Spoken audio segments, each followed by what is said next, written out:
మన సహోదరుడు రాజు బ్రదర్ వచ్చి మనకు వాక్యాన్ని అందిస్తారు. దేవునికి స్తోత్రం కలుగునుగా. హల్లెలూయా. దేవుని యొక్క సేవకులు, దేవుని యొక్క కుమార్ మరి ఇక్కడ ఉన్న బిడ్డలు ఓ ప్రభు మరి చిన్న మందిగా కనపడొచ్చు. ఓ ప్రభు మరి చూసేవారికి ఇక్కడేమిటి ఆరాధన జరుగుతుంది, లోక సంబంధమైన ఆరాధనలు అయితే పెద్ద పెద్ద ఆర్కెస్ట్రాలు ఉంటాయి, సౌండ్ సిస్టమ్ ఉంటుంది, గొప్ప సమూహం ఉంటుంది. కానీ ఈ ఇంటిలో కొద్దిమందే ఉన్నారు. ఓ కొన్ని స్వరాలే వినపడుతూ ఉన్నాయి. ఇది నిజంగా ఆరాధన అని బయట ఉన్న జనులు ఆలోచన రావచ్చు. కానీ మొట్టమొదటి సంఘము, ఆది సంఘము, ఎఫెసు సంఘము, యెహోవా దేవుడు యేసుక్రీస్తుగా వచ్చాడని ప్రకటించిన మొదటి సంఘము. ఇజ్రాయేల్ ప్రజలందరూ కూడా సొలొమోను దేవాలయం బంగారముతో అలంకరించబడి ముత్యాలతో రత్నాలతో పొదగబడినటువంటి ఓ దంతపు చెక్కలతో దంతపు కొమ్ములతో అలంకరించబడిన సొలొమోను యొక్క దేవాలయములో ఓ యాజకులు, నిలువుటంగి ధరించే యాజకులు, ఓ సూటు పుట్టు ధరించే యాజకులు నిలబడి దీర్ఘ ప్రార్థన చేస్తూ ఉన్నారు. కానీ ఆ గడికి సంబంధించిన వాక్యాన్ని గ్రహించిన ప్రజలు ఎవరైతే ఉన్నారో వారు చిన్న చిన్న గుడారాల్లో, నివాసాల్లో వాళ్ళు ఓ నిలుగుర్చిన మొదటి రాకడిని గురించిన వాక్యాన్ని ప్రకటిస్తున్నారు. ఓ మా ప్రభువా, ఈ ఒక్క సూచన మాకు చాలు, మేము సరైన మార్గంలో ఉన్నామని చెప్పడానికి. ఓ మేము కూడా అపోస్తులు వేసిన పునాది మీద ఉన్నామని చెప్పడానికి ఒక్క సూచన మాకు చాలు.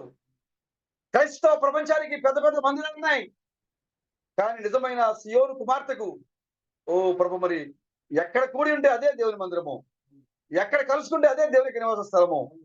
ఓ ప్రభు మరి మొదటి సంఘకాలం ఏ విధంగా అయితే ఆరాధన జరిగిందో ఈ చివరి సంఘకాలమైన మరో కూడా అదే జరుగుతూ ఉంది. ఓ మాకైతే మందిరాలు పెద్ద పెద్ద ఆడంబరాలుగా మందిరాలు లేవు, కానీ నివాసాల్లోనే ఓ అపొస్తలుల 2వ అధ్యాయం చూసినప్పుడు ఇంటింటా ఎడతెగని వాళ్ళు కలుసుకుంటూ ప్రార్థన చేస్తారని మేము చదివాం మా ప్రభువా. కాబట్టి మా ప్రభువా ఈ యొక్క ఎఫెసులో మేము చిన్న గుడారాల్లో, ఇంటిల్లో మేము కూర్చొని నివాసాల్లో మేము ఆరాధన చేస్తా ఉన్నాము. కాబట్టి మా ప్రభువా ఇది దేవుని యొక్క సంఘం అని మీరు నిరూపించారు. మీకు స్తోత్రం చెల్లిస్తున్నాం.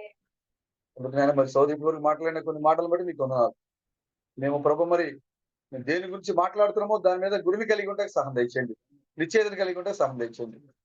మరి ఇక్కడున్న సహోదరులను, దూర ప్రాంతం నుంచి మాతో మరి ఐక్యత పొందుకున్న సహోదరులను కూడా బలపరచండి. ఈ కార్యక్రమాన్ని దీవించి బలపరిచి మహిమ ఘనత ప్రభావం పొందుకున్నామని విమోచకుడైన క్రీస్తు బ్రహ్మణం యొక్క నిత్యనామంలో ఈ ప్రార్థనకు ఇచ్చినాం ప్రభువా. ఆమేన్.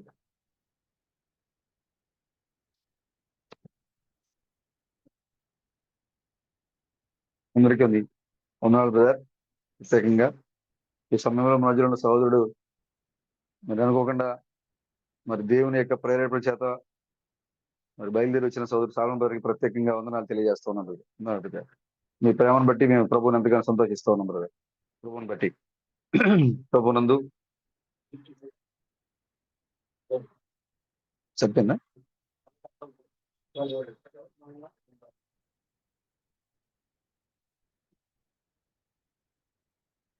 రామాలో అంగలార్పు వినబడును. ఇర్మియా ఈ మాట చెప్పారు. మీరు చదివి ఉంటారు కదా బైబిల్లో, ఈ మాట విన్నారా? రామాలో చదివారా? బైబిల్ చదువుతారా? రామాలో అంగలార్పు వినబడును. రాహేలు తన పిల్లల విషయమై ఏడుస్తూ ఉంది. తన పిల్లలు లేరనుకొని ఆమె ఎంత చెప్పినా కూడా ఓదార్పు పొందలేదట, ఓదార్పును పొందననుకున్నదట. రామాలో అంగలార్పు వినబడుతుంది. ఇర్మియాలో మనం చూస్తాం ఈ విషయాన్ని. రాహేలు వచ్చిందేమో ఆదికాండలో, ఇర్మియా ఏమో తర్వాత ఎప్పుడో వచ్చాడు. క్రీస్తు మనకి 800-700 సంవత్సరాల్లో, క్రీస్తు పూర్వం 800-700 సంవత్సరాల్లో వచ్చాడు ఇర్మియా. ఆయన వచ్చి దరిదాపుగా వాళ్ళిద్దరి మధ్యలో 2000 సంవత్సరాల గ్యాప్ ఉంది. 1500 సంవత్సరాల పైన గ్యాప్ ఉంది. రాహేలు తన పిల్లల విషయమై ఏడుస్తుంది. ఎవరు చెప్పినా ఓదార్పు పొందట్లేదట రాహేలు. అసలు రాహేలుకి చాలా కాలం పిల్లలు లేరు. యాకోబు అయితే రాహేలుని ప్రేమించి పెళ్లి చేసుకున్నాడు, కానీ చాలా కాలం పిల్లలేరు ఆమెకి. లేయాకి పుట్టిన తర్వాత, లేయాక దాసికి పుట్టిన తర్వాత పుట్టారు. అంతకుముందు ఏమో తన యొక్క దాసిని కూడా ఇచ్చి పిల్లలకి ఆమె. తర్వాత యోసేపుని కన్నామే. యోసేపు, యాకోబు రాహేలు ఇద్దరు కూడా, వాళ్ళిద్దరు కూడా ఇష్టపడి పెళ్లి చేసుకున్నారు. యాకోబు తన తండ్రి ఇంటి నుంచి బయలుదేరి బావి యొద్ద, యాకోబు మరి యొక్క ఇంటి నుంచి బయలుదేరిన అదే ఇసాక్ ఇంటి నుంచి బయలుదేరిన యాకోబు బావి దగ్గర కలుసుకుని రాహేల్ని ప్రేమించి, రాహేల్ కొరకు కొలువు చేసి ప్రేమించి పెళ్లి చేసుకున్నాడు యాకోబు రాహేల్ని. తీరా లేయాని పెళ్లి చేసుకోవాల్సి వచ్చింది, పెళ్లి చేసుకున్నాడు. పిల్లలు ఆమెకు పుట్టారు, తర్వాత లేట్ గా ఆమెకు పుట్టారు. యోసేపు పుట్టిన తర్వాత రాహేల్కి మరో కుమారుడు పుట్టాడు, ఆయనే బెన్యామీను. యోసేపు పుట్టిన తర్వాత యాత్ర మొదలైపోయింది. వాళ్ళు అప్పటిదాకా అక్కడే ఉన్నారు. తన తండ్రి అయిన లాబాన్ దగ్గరే ఉండిపోయింది. రాహేలు, లేయా పిల్లలు అందరూ కూడా అక్కడే ఉన్నారు. చాలా అద్భుతమైన ఘట్టం ఇది. మనం దీని గురించి చెప్పుకుంటే ఇప్పుడు ప్రజెంట్ సంఘంలో ఏం జరుగుతుందో కూడా ఆ చరిత్ర మనకి చెబుతూ ఉంటది. వీళ్ళు బయలుదేరిపోయినప్పుడు, యోసేపు పుట్టిన తర్వాత వాళ్ళ యాత్ర స్టార్ట్ అయింది. వాళ్ళు బయలుదేరి వస్తూ ఉన్నారు, దారిలో ఉన్నారు వాళ్ళు. యాత్ర మధ్యలో ఎవరు పుట్టారంటే బెనోని పుట్టాడు. అంటే ఎవరు? బెన్యామీను. ఫస్ట్ ఆ బెనోని అని పేరు పెట్టింది రాహేల్ పుట్టేటప్పుడు. యాత్రలో ఉందామే. బెత్లెహేం అనే పేరు ఎఫ్రతా అనే దగ్గరికి వచ్చినప్పుడు, దానికి మరొక పేరు, బెత్లెహేంకి మరొక పేరేంటి? ఎఫ్రతా అనే పేరు ఉంది బెత్లెహేంకి. అనే ప్రాంతానికి వచ్చినప్పుడు, ఆ ఎఫ్రతా అనే ప్రాంతానికి వచ్చినప్పుడు రాహేల్కి మరలా పెయిన్స్ వచ్చినాయి, ప్రసవం అవుతా ఉంది. ఒక కుమారుడు పుట్టాడు. మంత్రసాని చెప్పింది, అమ్మా నువ్వు ఏడవకు, బాధపడకు, నీ కుమారుడు పుడతాడు, ఖచ్చితంగా పుట్టేవాడు కుమారుడు అవుతాడు అని మంత్రసాని చెప్పింది. కుమారుడు పుట్టాడు. రాహేలు ఆ యొక్క రెండో కుమారుడు పుట్టిన తర్వాత అందరికంటే చిన్న 12 మందిలో చివరివాడు, కడపటివాడు అన్నమాట. 12వ వాడు బెనోని.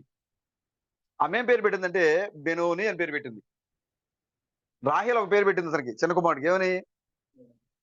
బెనోని. అంటే అర్థం ఏంటి? బెనోని అనగా దుఃఖపుత్రుడు అని అర్థం. నువ్వు పుట్టావు, నేను చచ్చిపోతున్నా. రాహేల్ పెట్టింది తన కుమారుడికి పేరు, నువ్వు పుట్టావు, నేను చచ్చిపోతున్నా, నాకు దుఃఖాన్ని కలిగించావు కాబట్టి నువ్వు దుఃఖపుత్రుడు అని పేరు పెట్టింది.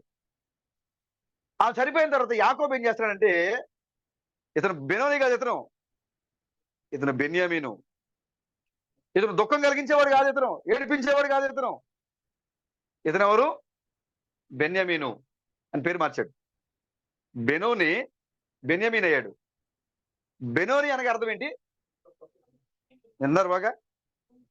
ఇక్కడ మీరే అనుకుంటారు, మీరు కాదు. ఇక్కడ అబ్రాహాం, ఇస్సాకు, యాకోబులు, పరిశుద్ధులు అందరూ ఏడా ఉన్నారు.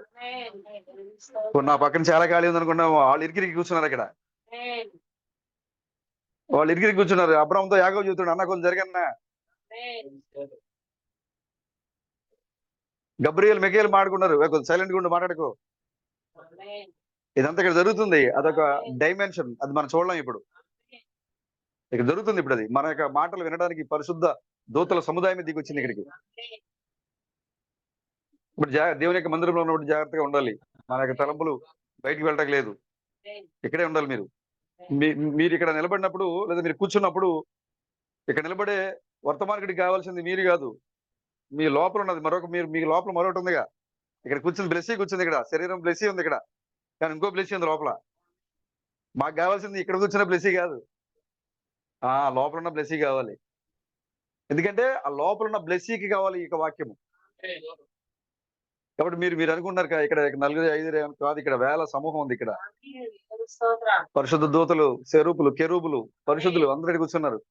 నాకు కూర్చో సైలెంట్ గా ఉండు. డైమెన్షన్, ఆ డైమెన్షన్ లోకి మీరు వెళ్తే మీరు ఆ మాట వినగలుగుతారు. మీరు ఆ డైమెన్షన్ లోకి వెళ్తే మీరు ఆ మాటలు వినగలుగుతారు. అంతేకాకుండా మీకు ఎదురుగా ఎవరు వస్తారు తెలుసా? ఫస్ట్ మీరు పరలోకంలో మీరు ఆ డైమెన్షన్ లోకి వెళ్ళేసరికి మీకు ఎవరు కనపడతారు బ్రదర్? లోకేష్ బ్రదర్, మీరు ఈ డైమెన్షన్ నుంచి ఆ డైమెన్షన్ లోకి వెళ్ళేసరికి మీకు ఫస్ట్ ఎదురయ్యేది ఎవరు తెలుసా? ఎవరు? కృష్ణ చెప్పారు, కృష్ణామస్ కూడా చెప్పారు, పౌల్ గారు ఎదురవుతారు మీకు ఫస్ట్.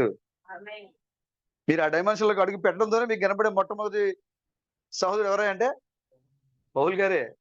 మీకు ఎదురుగా వచ్చేస్తారు, మీకోసం రెడీగా ఉన్నాడు. మీరు ఆ డైమెన్షన్ లోకి ఎప్పుడు వస్తారా, మీతో ఎప్పుడు మాట్లాడాలా, మీతో ఎప్పుడు ఆలింగనం చేసుకోవాలా, మేము మీతో ఎప్పుడు ఈ యొక్క విషయాలన్నీ పంచుకోవాలా అని ఎదురు చూస్తున్నాడు ఆయన. ఆ డైమెన్షన్ లో మీకోసం ఎదురు చూస్తా ఉన్నాడు ఆయన.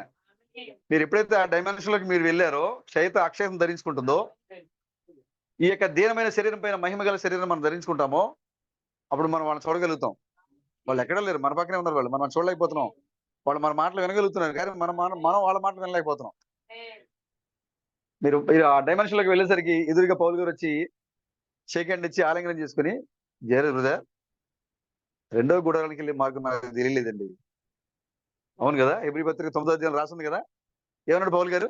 చూడండి ఒకసారి హెబ్రీ పత్రిక 9వ అధ్యాయము. హెబ్రీ రాసిన పత్రిక 9వ అధ్యాయము 4 నుంచి చదవండి. అతను బంగారు రేఖలతో తాపబడిన నిబంధన మందసములో ఆ మందసములో బంగారమైన బంగారు పాత్రయు చిల్లించిన ఆహారము చేస్తారయు నిబంధన పలకములు ఉన్నాయి. దానిపైన కరుణావ్యక్తం పంపుకొంచున్న మహిళల కెరూబులు ఉన్నాయి. వీటిని ఊచి ఇక్కడ వివరంగా చెప్పాలి. ఏమన్నాడు ఇక్కడ? కెరూబుల గురించి ఏమన్నారు? కెరూబుల గురించి మాట్లాడుతూ ఇప్పుడు వీటిని గురించి వివరంగా చెప్పడం కుదరదు అన్నారు.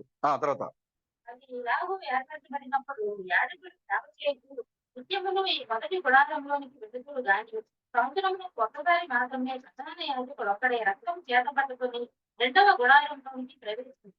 ఆ రక్తం తన కొరకును ప్రజల అజ్ఞాన ప్రభుత్వ కొరకును అతడు అర్పించింది. దీనిని బట్టి ఆ మొదటి గుడారం నిశ్చిచుండగా అతి పరిశుద్ధ స్థలములో మార్గము బయలుపరచబడలేదని పరిశుద్ధాత్మ తెలియజేస్తున్నాడు. ఆ గుడారము ప్రస్తుత కాలమునకు ఉపమానముగా ఉన్నది. చాలు. గుడారాల గురించి మాట్లాడతాడు. మీకు తెలుసు కదా, ప్రత్యక్ష గుడారం గురించి, మొదటి గుడారం, రెండో గుడారం, ఆవరణం గురించి.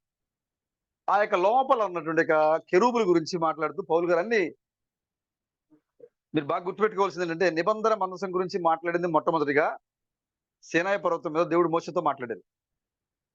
నిబంధన మందసాన్ని ఎలా కట్టాలి, దాన్ని ఎంత సైజులో పెట్టాలి, దాని లోపల ఏం పెట్టాలి, దానిపైన కెరూబులు ఎలా పెట్టాలి, ఏ రూపంలో పెట్టాలి, నిబంధన మందసాన్ని ఏ విధంగా నిర్మించాలి, ఆ మందసాన్ని ఎక్కడ పెట్టాలి, గుడారం ఎలా నిర్మించాలి, ఈ నమూనా అంతా చెప్పింది ఎవరు?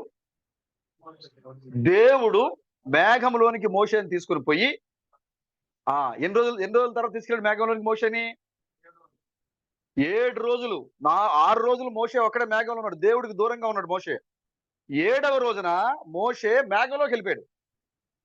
7వ రోజున మోషే మేఘంలోకి వెళ్ళిపోయినప్పుడు దేవుడు మోషేతో మాట్లాడుతూ మనసం గురించి మాట్లాడాడు. దేవుడు నిబంధన మనసం గురించి మాట్లాడాడు. దేవుడు ఆ యొక్క నిబంధన మనసం గురించి మాట్లాడిన తర్వాత ఎలా నిర్మించాలో దేవుడు మోషేకి చెప్పిన తర్వాత మోషే కిందకు వచ్చి దాన్ని నిర్మించడానికి ఒక ప్రత్యేకమైన వ్యక్తిని పెట్టాడు. అందరితో నిర్మించలేదు ఆయన. ఆ మనసాన్ని నిర్మించడానికి, ఆ గుడారం నిర్మించడానికి, ఆ తయారు చేయడానికి, ఆ వస్తువుల్ని తయారు చేయడానికి దేవుడు ఒక వ్యక్తిని నిర్ణయించాడు. ఆయన పేరేంటి? బెసలేలు. బెసలేలు ప్రత్యేకించాడు దేవుడు. దేవుడు మోషేకి చెప్పాడు, మోషే దాన్ని తయారు చేయడానికి ఎవరిని పెట్టాడు? బెసలేలు పెట్టాడు. బెసలేలుకి సహాయకుడు ఉన్నాడు. మళ్ళీ బెసలేలుకి సహాయం చేసి వీళ్ళిద్దరు కలిసి మంచాన్ని తయారు చేశారు, గుడారం తయారు చేశారు. వాళ్ళిద్దరు తప్ప మరొకరు ముట్టుకోవడానికి లేదు దాన్ని. వాళ్ళిద్దరు తయారు చేశారు ఆ నిబంధన మంచాన్ని మరియు గుడారాన్ని. ఇప్పుడు ఆ మేఘం గురించి, ఆ మేఘంలో మంచం గురించి మాట్లాడింది ఎవరో అంటే దేవుడు మోషేతో మాట్లాడారు. మోషే మేఘం గురించి మాట్లాడాడు, మంచం గురించి మాట్లాడాడు. బెసలేలు నిర్ణయించాడు. బెసలేలు చేత గుడారం నిర్మించి దాంట్లో మంచం ఉంచాడు ఆయన. ఆ తర్వాత మరలా నిబంధన మంచం గురించి మాట్లాడిన రెండో వ్యక్తి ఎవరై అంటే పౌలు గారే. మధ్యలో ఇంకెవరు మాట్లాడాల, ఎవరికి అర్థం కాలేదు కూడా దాని విషయం. ఆ నిబంధన మంచం తర్వాత సౌలు కాలంలో యాజకుడిగా ఉన్న కాలంలో సౌలు పడిపోయిన తర్వాత ఏలీ కూడా తప్పు చేసిన తర్వాత ఆ మంచాన్ని ఫిలిష్తీయులు పట్టుకుపోయారు. కొంతకాలం తర్వాత దేవుడు మరలా తీసుకొచ్చి మళ్ళా యెరూషలేములో ఉంచాడు ఆయన. సొలొమోను దావీదు పురాణం తీసుకొచ్చి మరలా పెట్టారు. అక్కడ ఉజ్జయ చనిపెడతాను తీసుకొస్తూ ఉంటే ఇలా మందసము అటు ఇటు తిరుగుతూనే ఉంది తప్ప ఒక్క చోట లేదు. అది తిరుగుతూనే ఉంది. నిర్మించిన దగ్గర నుంచి అది యాత్రలో ప్రయాణించి షిలోహులో ఆగింది. అది షిలోహులో తర్వాత మరలా అది ప్రయాణించి తిరుగుతూ పోయింది. అది తిరిగి మరలా దావీదు పురాణానికి వచ్చి ఆగిపోయింది. అది దావీదు పురాణానికి వచ్చిన తర్వాత సొలొమోను మందిరం నిర్మించిన తర్వాత మరలా తీసుకొచ్చి సొలొమోను మందిరంలో ఉంచాడు దాన్ని. ఈ యొక్క మందసము తయారు చేసినప్పుడు మందసములో దేవుడు పెట్టిన వస్తువులు ఏంటంటే మన్నా పాత్ర, ఆరోన్ చేతికర్ర మరియు 2 రాతి పలకలు. ఇది తిరిగినంత సేపు దాంట్లో ఉన్నాయి. మందసం బయట తిరిగినంత సేపు కూడా దాంట్లో, షీలోహులో ఉన్నప్పుడు కూడా ఇవన్నీ దాంట్లో ఉన్నాయి. మందసము ఫిలిష్తీయుల దేశం నుంచి తిరిగి దావీదు పురం వచ్చే వరకు కూడా దాంట్లో అన్ని వస్తువులు ఉన్నాయి. కానీ దావీదు పురంలోకి వచ్చిన తర్వాత దావీదు పురంలో ఉన్న మందసము సొలొమోను మందిరంలోకి వచ్చేసరికి దాంట్లో మన్నా పాత్ర, అహరోను చేతికర్ర లేదు. ఇక ఏముంది దాంట్లో? రాతి పలకలు తప్ప ఇంకేమీ లేవు బైబిల్లో రాయబడింది అక్కడ. మరి 2 ఏమైపోయినాయి బ్రదర్? మన్నా పాత్ర అంటే ఎవరు? పెళ్లి కుమార్తె. ఆహారం చేతికంటే ఎవరు? చేతికారంటే ఎవరు? పరిశుద్ధులు. వీళ్ళందరూ కూడా ఇక ప్రభుత్వం కలిసిపోయారు. ఇంకప్పుడు ఇక లేరు. ఈ మందసం గురించి చాలా గొప్ప విషయం బైబిల్లో దాయబడి ఉంది. కాబట్టి ఈ మందసం గురించి మోషే పరిశుద్ధాత్మ చేత మేఘంలో కొనుపోబడి దాని గురించి విన్నాడు ఆయన. ఆ తర్వాత దాని గురించి మరింత వివరంగా మాట్లాడుతూ పౌలు గారు హెబ్రీ పత్రిక 9వ అధ్యాయంలో ఆ యొక్క నిబంధన మందసం గురించి మాట్లాడుతున్నాడు ఆయన. ఈ కెరూబుల గురించి మనం ఇప్పుడు వివరంగా చెప్పలేమండి. అక్కడున్న సంఘంతో అంటున్నాడు ఆయన. కెరూబులు ఉన్నాయి కదా బ్రదర్, ఇక్కడ కెరూబులు కనబడుతున్నాయి కదా, ఈ కెరూబులు ఏంటో నాకు తెలియదు, వివరంగా చెప్పడం లేదు. రెండవది, మనమైతే మొదటి గుడారం ఉన్నాము, కానీ మనకు ముందు మరొక గుడారం ఉంది. ఆ గుడారంలోకి వెళ్ళాలి అంటే దారి ఏంటో తెలియదు నాకు. ఎవరికి? పౌలు గారికి. కానీ ఇప్పుడు ఇక్కడ కూర్చున్న లోకేష్ గారు చెప్తున్నారు మ్యాప్ వేసి, ఇది మొదటి గుడారము, ఇది యేసుక్రీస్తు ఈ గుడారము, ఇది రెండవ గుడారము, ఇది బ్రహ్మ క్రీస్తు శరీరము, ఇది యేసుక్రీస్తు శరీరము. ఈ యొక్క మొదటి గుడారంలో రావడానికి అపోస్తుల బోధ ద్వారా మనం ఈ గుడారంలో ప్రవేశించాము. ఇప్పుడు ఈ రెండో గుడారం లోపలికి వెళ్ళాలంటే మరొక అపోస్తులు వస్తున్నారు, వీళ్ళ ద్వారా మనం లోపలికి వెళ్తున్నాము అని మ్యాప్ వేసి మనం చూపిస్తా ఉన్నాం. మరలా ఈ యొక్క గుడారం గురించి మాట్లాడేది పౌలు గారు. తర్వాత ఎవరు మాట్లాడారు అంటే, ఎవరు మాట్లాడారు? క్రిస్ బ్రహ్మ గారు మాట్లాడారు, కానీ సంఘానికి అర్థం కాలేదు. మరింత వివరంగా వాక్య రూపంలో, దాని చిత్ర రూపంలో గీసి ఈ లోకానికి అందించిన మొదటి మానవుడు క్రిస్ థామస్. దాని గురించి మరింత వివరంగా ఈ లోకంతో మాట్లాడుతున్నది మనమే. హల్లెలూయా. మనం ఈ కార్యాలను బట్టినా తెలుసుకోవచ్చు బ్రదర్, దేవుడు మనతో ఉన్నాడా లేదా అనేది. హల్లెలూయా. వివాహం పరిత్యాగం మాట్లాడింది ఎవరు అంటే మొట్టమొదటిగా మోషే. ఆ తర్వాత ఎవరు మాట్లాడారు? యేసుక్రీస్తు. ఆ తర్వాత ఎవరు మాట్లాడారు? పౌలు గారు మాట్లాడారు. ఆ తర్వాత బ్రహ్మ గారు మాట్లాడారు. తర్వాత మనం మాట్లాడుతున్నాం. ఇప్పుడు బ్రహ్మ గారు మాట్లాడుతూ ఏమన్నారంటే, ఈ వివాహము మరియు పరిత్యాగం మీద ఇప్పటి వరకు ఎవరు మాట్లాడలేదు. మొట్టమొదటిగా మోషే మాట్లాడాడు. ఆ తర్వాత పౌలు గారు మాట్లాడారు. తర్వాత 2000 సంవత్సరాల తర్వాత మనం మాట్లాడుతున్నాం చెప్పారు. దీనిని బట్టి ప్రభు మనతో ఉన్నాడా లేదా? పౌలు యొక్క వర్తమానం నిజమైతే నా వర్తమానము నిజమే, ఎందుకంటే పౌలు మాట్లాడింది నేను మాట్లాడతాను.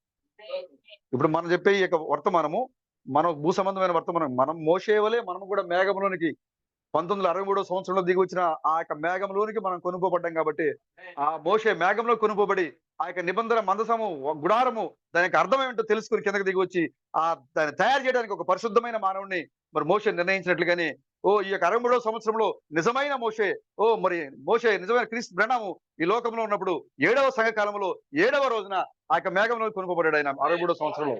ఆ మేఘంలో కొనుక్కోబడి ఆ యొక్క నిబంధన మంచం ఏమైనదో తెలుసుకుని ఆయన కిందకి దిగి వచ్చి ఆ నిబంధన మంచాన్ని నిర్మించడానికి బెసలేలు అనే ఒక ప్రత్యేకమైన వ్యక్తిని, క్రిస్ థామస్ అనే ఒక ప్రత్యేకమైన వ్యక్తిని ఈ లోకం నిర్ణయించాడు ఆయన. క్రిస్ థామస్ తో పాటుగా ఒక సహాయకుడిని అక్కడ మరి ఏర్పాటు చేసి ఆ యొక్క బెసలేలు మరియు ఆ సహాయకుడు ఇద్దరు కలిసి ఆ దేవుని యొక్క పరిశుద్ధ ఉపకరణాలు ఎలాగైతే తయారు చేశారు, అలాగే ఇప్పుడు ఈ చివరి సమయంలో నిజమైన బెసలేలు క్రిస్ థామస్ ఈ లోకానికి వచ్చాడు. నిబంధన మందసం యొక్క నిజ రూపాన్ని మనకు చేసి చూపించాడు. ఆయనకి సహాయముగా ఒక సహాయకుడు ఉన్నాడు, ఆయన సంఘమైనది. ఇప్పుడు నీవు ఆయనతో కలిసి ఉన్నావు. ఇప్పుడు అందుకోసమే నీకు అర్థమవుతుంది ఆ మందసం ఏంటి, ఈ లోకానికి అర్థం కాని విషయం నీకు అర్థమవుతుంది. అందుకోసం నువ్వు పరలోకం వెళ్ళడంతోనే నీకు ముందుగా ఎవరు వస్తారు బ్రదర్? పౌలు ఎదురుకి వచ్చి షేక్ హ్యాండ్ ఇచ్చి ఆలింగనం చేసుకుని, ఏం బ్రదర్ కరుణాపీఠం గురించి ఇప్పుడు చెప్పవలపడదని నేను చెప్తే, ఏంటి బ్రదర్ జయరాజ్ బ్రదర్ మ్యాప్ వేసి చూపిస్తున్న కరుణాపీఠం అంటే ఇది మొదటి పరిచయం, రెండో పరిచయం పరిశుద్ధమైన బంగారంతో చేయబడిందంటే దేవుడు స్వయంగా దిగి వచ్చాడు. 2 భాగాలుగా ఉంటుంది. అవునా? మందసం ఎలా ఉంటుంది? 2 భాగాలుగా ఉంటుంది. కింది భాగం ఏంటంటే తుమ్మకరతో చెక్కబడి దాని లోపట వెలుపట బంగారం పొదగబడింది కింద భాగము. కానీ దాని పైన ఏముంటది? ఇది చూడండి, ఇది పెట్టనుకోండి, ఇది కింది భాగం. ఈ కింది భాగం దేంతో తయారు చేయబడింది? లోపల తుమ్మకర్ర, దీనికి లోపల బయట బంగారంతో పొదిగాడు ఆయన బెసలేలు. దేవుడు చెప్పాడు పొదిగించమని. ఇది పైన మూత ఉంది కదా, ఈ మూత వచ్చి ఇది తుమ్మకర్ర కాదు, ఇది బైబిల్లో రాయబడింది శుద్ధ సువర్ణము ఒరిజినల్ బంగారంతో చేయాలి. ఇది మాత్రము తుమ్మకర్రతో చేసి పైన బంగారం పూయాలి. కానీ మూత మాత్రము అర్థమవుతుంది కదా. కరుణాపీఠం అంటే ఇది. కరుణాపీఠం అంటే దానిపైన మూత, మందసం అంటే కిందది. ఈ మందసాన్ని తయారు చేసింది ఎలాగా? తుమ్మకర్రతో తయారు చేసి లోపట వెలుపట బంగారం పొదిగాడు. ఇది దేనికి సూచనగా ఉందంటే, తుమ్మకర్ర అనగా ఒక మానవునికి సూచనగా ఉంది. ఒక మనిషికి సూచనగా ఉంది ముళ్ళ చెట్టు. ఈ యొక్క మానవునికి లోపట వెలుపట బంగారమే ఉంది. అంటే దైవత్వం పూసాడు దేవుడు. లోకేష్ అనే ఒక మానవుడికి లోపల వాక్యం ఉంది, బయట వాక్యం ఉంది. ఇప్పుడు మన మనసు మనమే. ఇప్పుడు ఈ యొక్క మనసము మనమై ఉన్నాము. దీనిపైన శుద్ధ సువర్ణము, స్వచ్ఛమైన బంగారం, ఇది స్వచ్ఛమైన దైవత్వము. నీ పైన తలరాయి గరుణాపీఠం అనగా నీ శిరస్సు క్రీస్తే, దేవుడే నీ శిరస్సు అయి ఉండాలి. ఈ యొక్క శిరస్సు కరుణాపీఠంగా ఉంది. ఈ కరుణాపీఠం మీద 2 కెరూబులు ఉన్నాయి. ఈ కరుణాపీఠాన్ని కమ్ముకొనుచు 2 కెరూబులు ఉన్నాయి ఇక్కడ. ఈ 2 కెరూబుల గురించి, కరుణాపీఠం గురించి ఆయన ఏమంటాడంటే, ఇప్పుడు వివరముగా పౌలు గారు నేను చెప్పలేనండి వీటి గురించి. ఇప్పుడు 2000 సంవత్సరాల క్రితం అడిగితే దాని గురించి చెప్పలేకపోయాడు. అంతేకాకుండా మనం ఇప్పుడు 2వ గుడారంలోకి వెళ్ళాలి. 2వ గుడారంకి వెళ్ళాలంటే దానిలోకి వెళ్ళే మార్గం కూడా నాకు ఇప్పుడు ఆయన అంటాడు అనమాట, ఏంటి బ్రదర్ ఆ శుద్ధ సువర్ణం గురించి నాకు తెలుసు కానీ అది బంగారం నాకు అర్థం కాలేదు జయరాజ్ బ్రదర్. ఆ పైన కెరూబులు అంటే అక్కడ ఆ 2 పరిచయాల గురించి మీరు భలే అర్థం చేసుకున్నారు బ్రదర్. ఓ దేవుడు మీకు చివరికాల సమయంలో గొప్ప ప్రత్యక్షం ఇచ్చాడు సహోదరుడా. అందుకోసమే మన పితరుడైన అబ్రహాము మీ కాలంలో ఉండాలని ఆశపడాడండి అని మిమ్మల్ని ఆలింగనం చేసుకోబోతున్నాడు ఆయన. ఆ యొక్క క్షణము, మొదటి క్షణము ఎలా ఉండబోతుంది బ్రదర్? ఉదయ్ బ్రదర్, పౌలు ఎదురుగా వచ్చి మనతో మాట్లాడుతున్నప్పుడు, మన ఆలింగనం చేసుకున్నప్పుడు మనము గ్రహించే ఈ విషయాలు నేను గ్రహించలేకపోయానే, మీరు గ్రహించే ఈ విషయాలు నాకు అర్థం కాలేదే అని పౌలు యొక్క ఆనందాన్ని మనతో పంచుకుంటూ ఉంటే ఆ యొక్క క్షణం ఎలా ఉంటుందో సార్ ఆలోచించండి. అంటే దేవుడు పౌలుకి, అబ్రహాంకి, ఇస్సాకు, యాకోబులకి అర్థం కాని విషయాలు ఈ కాలంలో నీకు అతి సామాన్యంగా నీకు గ్రహించినట్లుగా దేవుడు చేస్తా ఉన్నాడు ఆయన. అందుకని పరలోకం వెళ్ళడంతోనే నీకు ఎదురుగా కలిసే మొట్టమొదటి సహోదరుడు పౌలు గారే. ఎందుకంటే నిన్ను ఆలింగనం చేసుకుని, ఓ సహోదరుడా, ఈ ప్రపంచ చరిత్రలో బైబిల్ పుట్టినది మొదలుకొని ఇప్పటి వరకు ఇలాంటి గొప్ప మర్మాలు గ్రహించిన మనుషుల్ని నేను చూడలేదు, మీలాంటి గొప్ప ప్రజలు నేను చూడలేదని ఎదురుగా వచ్చి మిమ్మల్ని ఆలింగనం చేసుకుని మీ మెడ మీద ముద్దులు పెట్టే యొక్క సహోదరుడు మీకోసం అక్కడ ఎదురు చూస్తున్నాడు అక్కడ. హల్లెలూయా, ప్రభుకి స్తోత్రం కలుగాక. కాబట్టి రామాలో అంగలార్పు వినబడును. రామాలో అంగలార్పు జూమ్ లో ఉన్న సహోదరులు, మరి చర్చిలో ఉన్న సహోదరులు, బస్ టైం అయిపోయింది కాబట్టి మీరు జూమ్ లోనే ఉన్నారు కాబట్టి మీరు బయలుదేరి, కొంతమంది వీలైన వాళ్ళు బయలుదేరి వెళ్ళండి బ్రదర్. అవకాశం ఉన్న వాళ్ళు కూర్చోండి, దూరం వెళ్ళాల్సిన వాళ్ళు, బస్సుకు వెళ్ళాల్సిన వాళ్ళు బయలుదేరండి, లేదంటే బాగా ఇబ్బంది చేయబడిపోద్ది, బస్సులో ఉండవు. Okay brother. రామాలో అంగలార్పు వినబడునంటే రాహేలు ఏడుస్తుంది తన పిల్లల విషయమై. ఈ విషయాన్ని ఎవరు చెప్పారు? ఇర్మియా చెప్తున్నాడు. ఎప్పుడో జరిగిన సంభవాన్ని ఇర్మియా మాట్లాడుతున్నాడు. రామాలో అంగలార్పు వినబడుతుందని. ఈ యొక్క ఇర్మియాకి ఏం తెలుసు అంటే ఇజ్రాయేల్ ప్రజల్ని దేవుడు ఎప్పుడు కూడా ప్రేమించి బంధకాల్లోంచి, బానిసత్వం నుంచి విడిపించి తన స్వదేశానికి తీసుకొస్తా ఉంటే వారు మరలా దేవుడి మీద తిరుగుబడి చేస్తా ఉన్నారు. వారు హృదయాన్ని మరలా దేవుడు కఠినపరిచి మరలా వాళ్ళని దేవుడు శత్రువులకు అప్పగిస్తా ఉన్నాడు. మరలా వాళ్ళు అక్కడికి వెళ్ళిన తర్వాత బానిసత్వం తట్టుకోలేక మరలా దేవునికి మొరపెడతా ఉన్నారు. దేవుడు మరలా ప్రేమ కలిగిన వాడు కాబట్టి వాళ్ళ యొక్క మొర విని మరలా విడిపిస్తూ ఉన్నాడు. మరలా వాళ్ళ దేశంకి వచ్చిన తర్వాత మరలా వాళ్ళు తిరుగుబడి చేస్తున్నారు. మరలా ఇదే జరుగుతుంది, నేటికి కూడా అదే జరుగుతుంది వాళ్ళకి. అందుకోసమే ఈ యొక్క ఇజ్రాయేల్ ప్రజలు శత్రువుల దగ్గర నుంచి వాళ్ళు బయటకు వచ్చే క్రమంలో ఈ యొక్క బెత్లెహేముగా పిలువబడిన ఎఫ్రత్ అనే ప్రాంతానికి రాహేలు వచ్చినప్పుడు, రాహేలు కుమారుడైన బెనోని అని పిలువబడిన కుమారుని కానీ రాహేలు ఏం చేసింది? చనిపోయింది. అప్పుడు ఏం చేశాడంటే యాకోబు బెనోని కాదు బెన్యామీన్ అని పేరు పెట్టాడు. బెనోని అని అర్థం ఏంటి? ఎక్కడే ఉన్నారా? మళ్ళీ మర్చిపోయారు కదా, దుఃఖము పుట్టించే కుమారుడు. ఎందుకంటే ఆ బెన్యామీన్ పుట్టాడు కాబట్టి తల్లి ఏమైపోయింది? చనిపోయింది. ట్విన్స్ యాకోబు, యోసేపు ఇద్దరు కూడా ఒకే తల్లి కుమారులు కదా, రాహేల్ కుమారులు కదా. క్రిస్తామాస్ గారు చెప్తున్నారు, మన యొక్క వర్తమానికుడు భయం లేని గొప్ప ప్రవక్త క్రిస్తామాస్ చెప్తున్నారు. ఇప్పుడు సంఘంలోని రాహేల్ కూడా 2 కుమారులు పుట్టారు. ఒక ఆయన యోసేపు, ఆయన క్రిస్పెనము, మరొక ఆయన అన్నాడు బెన్యామీను, ఆయన ఈ కాలంలో వచ్చారు. ఆయన అక్కడ బెన్యామీన్ పుట్టినప్పుడు ఎలాగైతే రాహేల్ చనిపోయిందో అలాగే ఇక్కడ ఈ బెన్యామీన్ పుట్టినప్పుడు కూడా సంఘం చనిపోయింది. బ్రహ్నాం పుట్టినప్పుడు సంఘం బతికే ఉంది. కాబట్టి సిఎస్ఐ, పెంతెకోస్తు, బాప్టిస్ట్, ఆర్సీఎం అందరూ కూడా బ్రహ్నాంని, ఓ బ్రహ్నాం సోదరుడా మా సంఘానికి వచ్చి మెసేజ్ ఇవ్వండి, ఓ మాకు క్రిస్మస్ సెలబ్రేషన్స్ మీటింగ్ ఇవ్వండి మాకు అని ఆహ్వానించారు బ్రహ్నాం గారిని. అనేక క్రిస్మస్ మీటింగ్లు వెళ్ళి అటెండ్ అయ్యారు బ్రహ్నాం గారు. డిసెంబర్ 25నే వాళ్ళు పిలిస్తే అటెండ్ అయ్యి డిసెంబర్ 25ని వర్తమానం చెప్తూ ఇది సాతాన్ యొక్క ఆరాధన చెప్పొచ్చాడు ఆయన. బడంగా రండి. అంటే సంఘం బతికే ఉంది అప్పుడు. ఆ యొక్క స్త్రీ అనే సంఘము బ్రతికే ఉంది. మొదటి కుమారుడు పుట్టినప్పుడు. రెండవ కుమారుడు పుట్టినప్పుడు, బెనోని పుట్టినప్పుడు సంఘం ఏమైపోయింది? అక్కడ రాహేల్ చనిపోయింది, ఇక్కడ సంఘం చనిపోయింది. అందుకోసమే క్రీస్తు తామసరం నిన్ను నన్ను ఎవరు కూడా ఏమండి మా సంఘానికి రండి, మాకు మెసేజ్ చెప్పండి, మా సంఘంలో మాట్లాడండి అని మనల్ని ఎవరు పిలవరు. ఎందుకంటే మన తల్లి ఏమైపోయింది? చనిపోయింది, రాహేల్ లేదు. ఇప్పుడు పుట్టినప్పుడు ఆయన పేరేంటి? రాహేల్ పెట్టిన పేరేంటి? బెనోని. అనగా అర్థం ఏంటి? యాకోబు అన్నాడు, ఈయన దుఃఖం పుట్టించాడు కాదండి, ఈయన దుఃఖం పుట్టించాడు కాదు, ఈయన ఎవరు? బెన్యామీను. కుడి హస్తము, కుడి చేయి, నా దక్షిణ హస్తము. హల్లెలూయా.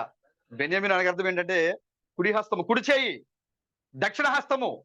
యెషయా అంటాడు, ఇదిగో సంరక్షణ లేకుండా చూసి దేవుడు ఆశ్చర్యపడను, మధ్యవర్తి లేకుండా చూసి ఆయన ఆశ్చర్యపడను, ఆయన బాహువానికి సహాయం చేశాను అంటాడు అక్కడ. ఆయన బాహు అనగా ఏది? కుడి చేయి, హస్తము. ఆయనలో భాగం, ఆయనే వచ్చాడు కిందకి. ఈ బెన్యామీను అనగా అర్థం ఏంటంటే ఆయనే. బెన్యామీను అనగా అర్థం ఏంటంటే ఈయన దుఃఖం పుట్టించేవాడు కాదు, సంఘాన్ని నడిపించేవాడు కాదు, ఈయన సంఘాన్ని విడిపించేవాడు, ఈయన సంఘాన్ని నడిపించేవాడు ఈయన. కాబట్టి రాహేలు పెట్టిన పేరు కాకుండా యాకోబు ఆయనకు ఒక పేరు పెట్టాడు, ఏంటంటే బెన్యామీను. రాహేలు పెట్టిన పేరు మార్చేశాడు ఆయన. కాబట్టి ఈ లోకానికి వచ్చిన బెన్యామీను ఆయనకు ముందు పెట్టిన పేరు ఏంటంటే థామస్. వారి తల్లిదండ్రులు పెట్టిన పేరేంటి? థామస్. ఆయన థామస్ కాదు. ఇప్పుడు ఆయన ఎవరో అంటే క్రీస్తు బెండం. ఆయన థామస్ కాదు, ఆయన క్రీస్తు బెండం. ఆ క్రీస్తు బెండం అనే పేరుతో ఈ లోకానికి వచ్చాడు ఆయన. ఆయన రెండవ కుమారుడిగా వచ్చాడు. ఆయన పేరు మార్చబడింది. యోసేపు యొక్క పేరు ఐగుప్తులో మార్చబడింది, జప్రత్మనేహుగా మార్చబడింది యోసేపు యొక్క పేరు ఐగుప్తులో. అలాగే క్రీస్తు థామస్ అనే పేరు కూడా మార్చబడింది ఆయనకి. అది తల్లిదండ్రులు పెట్టిన పేరుగా ఉంది, కానీ ఆత్మ సంబంధమైన పేరు ఆయనకు ఒక మరొకటి ఉంది, అదే క్రీస్తు బెన్హామై అన్నది. కాబట్టి ఈ యొక్క రాహేలు ఎఫ్రతలో చనిపోయింది. ఆమెను ఏం చేశారంటే ఆ దారిలో అక్కడే సమాధి చేశారు, రాహేల్ని అక్కడే సమాధి చేశారు. ఈ ఇజ్రాయిల్ ప్రజలు యెరూషలేము నుంచి బయటికి వెళ్ళి మరలా వస్తూ, యెరూషలేము నుంచి బయటికి వెళ్ళి మరలా వస్తూ, తిరుగుబాటు చేస్తూ, మరలా శపించబడుతూ, ఈ క్రమంలో వాళ్ళు బయటికి వెళ్ళినప్పుడు వచ్చేటప్పుడు ఈ క్రమంలో వాళ్ళు యుద్ధాలు జరిగే వాళ్ళకి మధ్యలో అనేక మంది చనిపోతున్నారు అక్కడ. ఇక్కడ యాత్రలో, యుద్ధాల్లో, ఆ మార్గంలో. ఈ మార్గంలో ఎవరున్నారు? ఆ ఊరు బయట ఎవరున్నారు? అక్కడ రాహేల్ ఉంది, సమాధి చేయబడింది రాహేల్ అక్కడ. కాబట్టి ఇర్మీయా అంటున్నాడు, ఇజ్రాయేల్ పిల్లలకి కలిగేట యుద్ధాలు, వాళ్ళు చనిపోవడం చూసి రాహేల్ ఏం చేస్తా ఉంది? ఏడుస్తా ఉంది. అయ్యో నా పిల్లలు బానిసత్వానికి వెళ్తున్నారు, అయ్యో నా పిల్లలు యుద్ధం చేస్తున్నారు, అయ్యో నా పిల్లలు చనిపోతున్నారు అని రాహేలు అక్కడ దారిలో ఉండి వాళ్ళు చూసి, వాళ్ళు పడే యాదను చూసి ఆమె ఏం చేస్తా ఉంది? అంగలారుస్తూ ఉంది. చూడండి, ఇజ్రాయేలు నలుగురు ద్వారా వచ్చారు. ఇజ్రాయేల్ సంతానం ఎవరు వచ్చారు? ఎంతమంది ఎవరి ద్వారా వచ్చారు? ఎవరెవరు చెప్పండి? 12 మంది కుమారులు పుట్టారు కదా యాకోబుకి. యాకోబుకి పుట్టిన 12 మంది కుమారులు ఎవరెవరి ద్వారా పుట్టారు?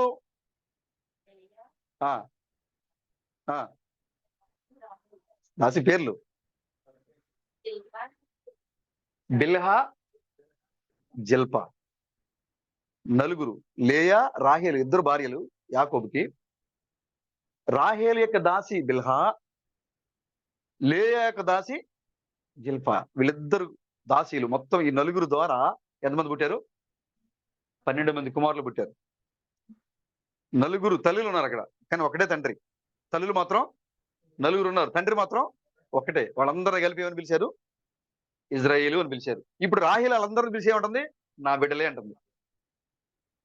యాక్చువల్గా రాహేలు పుట్టిన బిడ్డలు ఎంతమంది? ఇద్దరే. కానీ ఆమె ఆ బిడ్డలు అందరూ చెరసాలకు అప్పగించబడి తిరిగి వాళ్ళు చంపుతూ ఉంటే, వాళ్ళు చనిపోతుంటే, వాళ్ళు యుద్ధం చేస్తూ ఉంటే, ఆ సమాధులు మార్గ మధ్యలో ఉన్న రాహేలు వాళ్ళు వెళ్ళి రావడం చూసిన రాహేలు ఏం చేస్తుందంట? అయ్యో నా బిడ్డలకి ఎంత శ్రమ వచ్చిందే అని నేటికి కూడా ఆమె ఏడుస్తూనే ఉందంట. యేసు క్రీస్తు వచ్చినప్పుడు కూడా వధ జరిగింది, అవునా? అక్కడ మత్తయి సువార్త 2వ అధ్యాయం చూడండి ఒకసారి, అక్కడ రాయబడింది. 2వ అధ్యాయం 17 వచ్చినమేగా. అందువలన గ్రామాలు అంగలార్పు వినబడెను, ఏడుపును మహారోదన ధ్వనియు కలిగెను. రాహేలు తన పిల్లల విషయమై ఏడ్చుచు వారు లేనందున ఓదార్పు పొందనలపై ఉండెను. చూసారా? ఇజ్రాయేలు ప్రజలకి, ఇజ్రాయేలు పిల్లలకి కలిగే శోధనలు చూసి ఎవరు ఏడుస్తున్నారు? రాహేలు ఏడుస్తూ ఉంది. ఎవరు ఓదార్చినా కూడా ఓదార్పు దొరకట్లేదు ఆమెకి. అంటే వారిని తీసుకొచ్చి దేవుడు దేశంలో ఉంచుతున్నారు.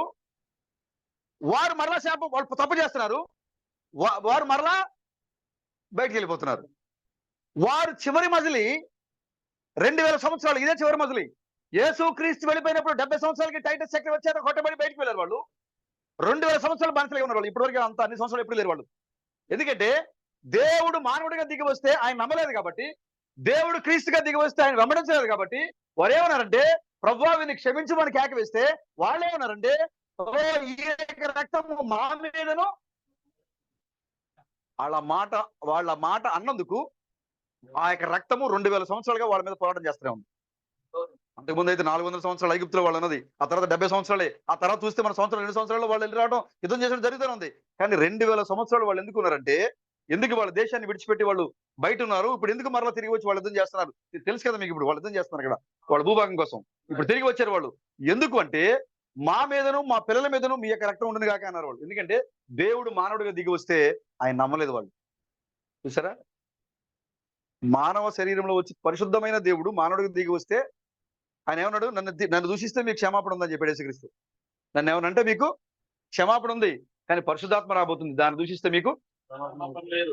యేసుక్రీస్తుని దూషిస్తే క్షమాపణ ఉంది కదా. క్షమాపణ ఉంటేనే వాళ్ళకి ఎన్ని సంవత్సరాలు పడింది శిక్ష? క్షమాపణ ఉంటేనే 2000 సంవత్సరాలు పడితే, మరి ఇప్పుడు క్రీస్తు ప్రణామని తృణీకరించే వారి పైన ఎన్ని వేల సంవత్సరాలు ఉంటుందండి? ఇంకా లేదు, ఇక వాళ్ళకి క్షమాపణే లేదు. వాళ్ళు తిరిగి పశ్చాత్తాపడే సమయమే వాళ్ళకి ఇక లేదు. అందుకోసమే యేసుక్రీస్తు పుట్టినప్పుడు హేరోదు ఏం చేశాడంటే, ఈ యొక్క లోకాన్ని పరిపాలించడానికి ఒక కుమారుడు పుట్టాడు, యూదుల రాజు పుట్టాడని ఏదైతే జ్ఞానులు వచ్చి చెప్పారో, వెంటనే హేరోదు కోపం వచ్చింది. నేను రాజుగా ఉండగా నా దేశంలో మరొక రాజా, ఎలా ఉన్నాడంటే 2 సంవత్సరాల వయసులో ఉన్నాడు ఇప్పుడు ఆ యొక్క కుమారుడిని ఆ జ్ఞానుల ద్వారా తెలుసుకుని, ఆ యొక్క ఇశ్రాయేలు దేశంలో ఉన్న 2 సంవత్సరాల మగపిల్లల్ని ఏం చేశాడు ఆయన? పంపించి మరలా అప్పుడు చేసింది రాహేలు. మళ్ళీ అయ్యో నా కుమారులు మళ్ళీ చనిపోయారే. రాహేలు ఏడుస్తూనే ఉంది ఇప్పటికి కూడా. రాహేలు ఈ రోజు కూడా స్టిల్ ఈ రోజు ఇప్పుడు ఈ క్షణంలో కూడా రాహేలు ఏడుస్తూనే ఉంది. ఎందుకంటే వాళ్ళు మరలా యుద్ధం చేస్తూనే ఉన్నారు. అక్కడ యుద్ధం జరుగుతూనే ఉంది. అక్కడ క్షమించిన సంతానానికి 2000 సంవత్సరాలు శిక్ష పడితే వాళ్ళకి ఈ క్షమాపణ లేని సంతానం ఉంది. ఇప్పుడు ఎంత భయంకరంగా ఉండబోతుంది సహోదరుడా. వాళ్ళు చుట్టూ ఎన్ని భయంకరమైన యుద్ధాలు జరుగుతూ ఉన్నాయి ఇప్పుడు భూ సంబంధమైన ఇజ్రాయెల్కి. ఇప్పుడు నీకు కూడా అదే యుద్ధం జరుగుతోంది, చుట్టుపక్కల చుట్టూ యుద్ధం జరుగుతోంది.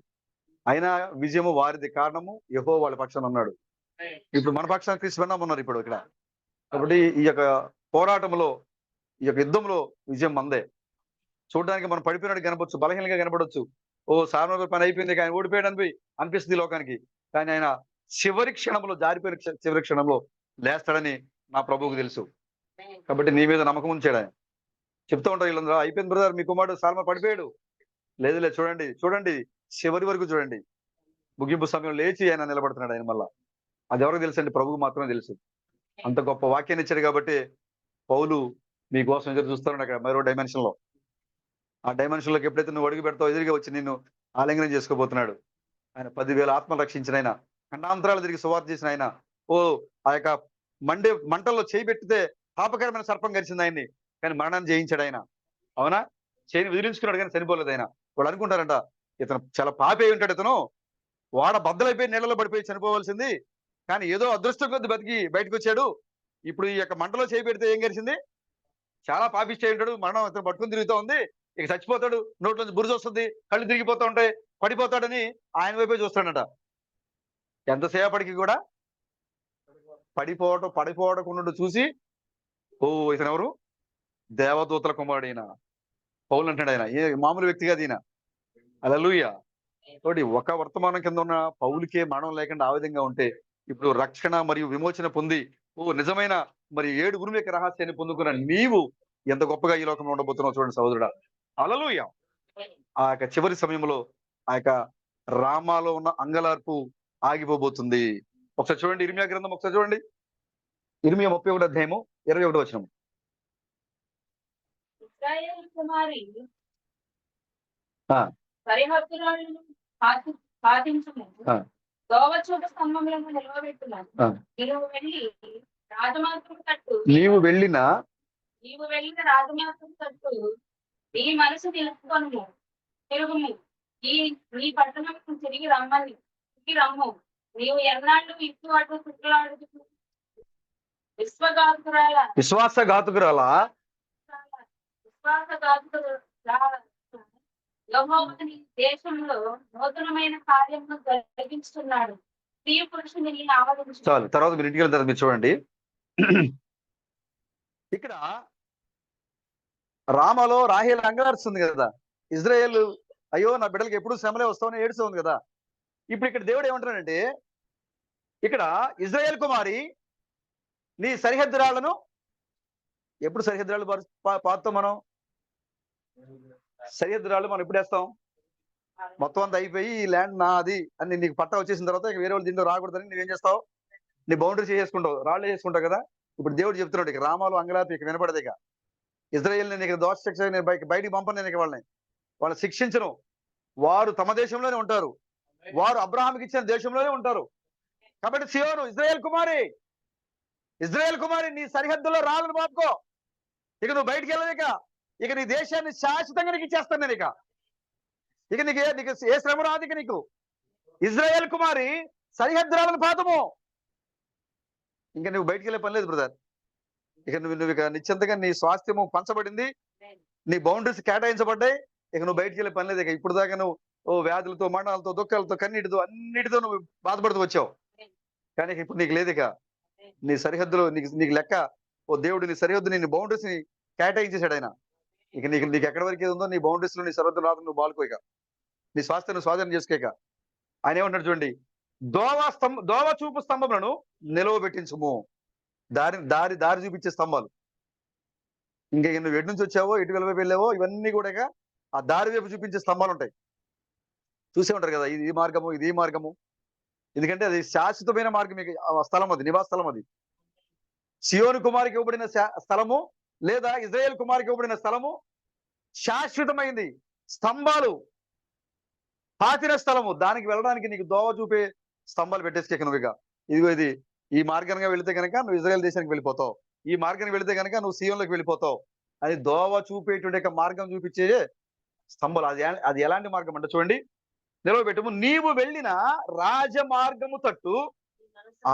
నువ్వు దేవుని యొక్క మార్గం నుంచి బయట తిరిగి వెళ్ళిపోయావు కాబట్టి నీ యొక్క రాజమార్గం ఎక్కడుందో దాని వైపు నువ్వు తిరుగు.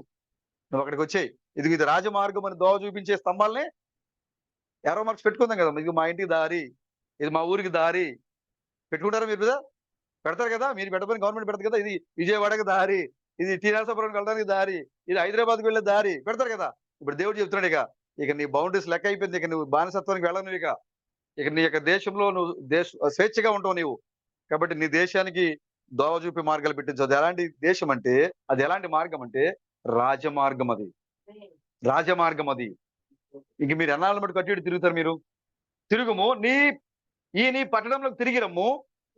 నీవు ఎన్నాళ్ళు ఇటు అటు తిరుగులాడదు.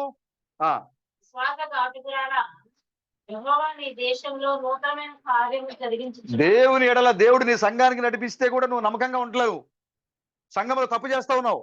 అయినా సరే దేవుడు నిన్ను ప్రేమించాడు కాబట్టి అబ్రహాం, ఇస్సాకు, యాకోబుకి ఇచ్చిన వాగ్దానం ప్రకారంగా ఆయన నిన్ను మరలా తీసుకొచ్చి వాగ్దాన దేశంలో ఉంచుతున్నాడు. ఆయన ఆ పట్టణాన్ని ఉంచుతున్నాడు. ఆయన ఆ పట్టణానికి సరిహద్దులు ఏర్పాటు చేసుకోమన్నాడు. ఆయన ఇక మీద నువ్వు బయటికి వెళ్ళవు. ఇక నువ్వు శాశ్వతంగా నువ్వు అక్కడే ఉంటావు, నువ్వు అక్కడే ఉండిపోతావు. నువ్వు విశ్వాసఘాతుకురాలుగా ఉన్నా సరే నీ యొక్క సరిహద్దురాళ్ళు పాతపడుతూ ఉన్నాయి.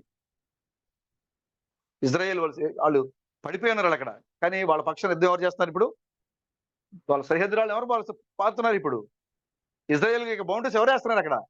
దేవుడు. ఇజ్రాయేల్ తరపున యుద్ధం చేసేది ఎవరు? దేవుడు యుద్ధం చేస్తున్నాడు అక్కడ.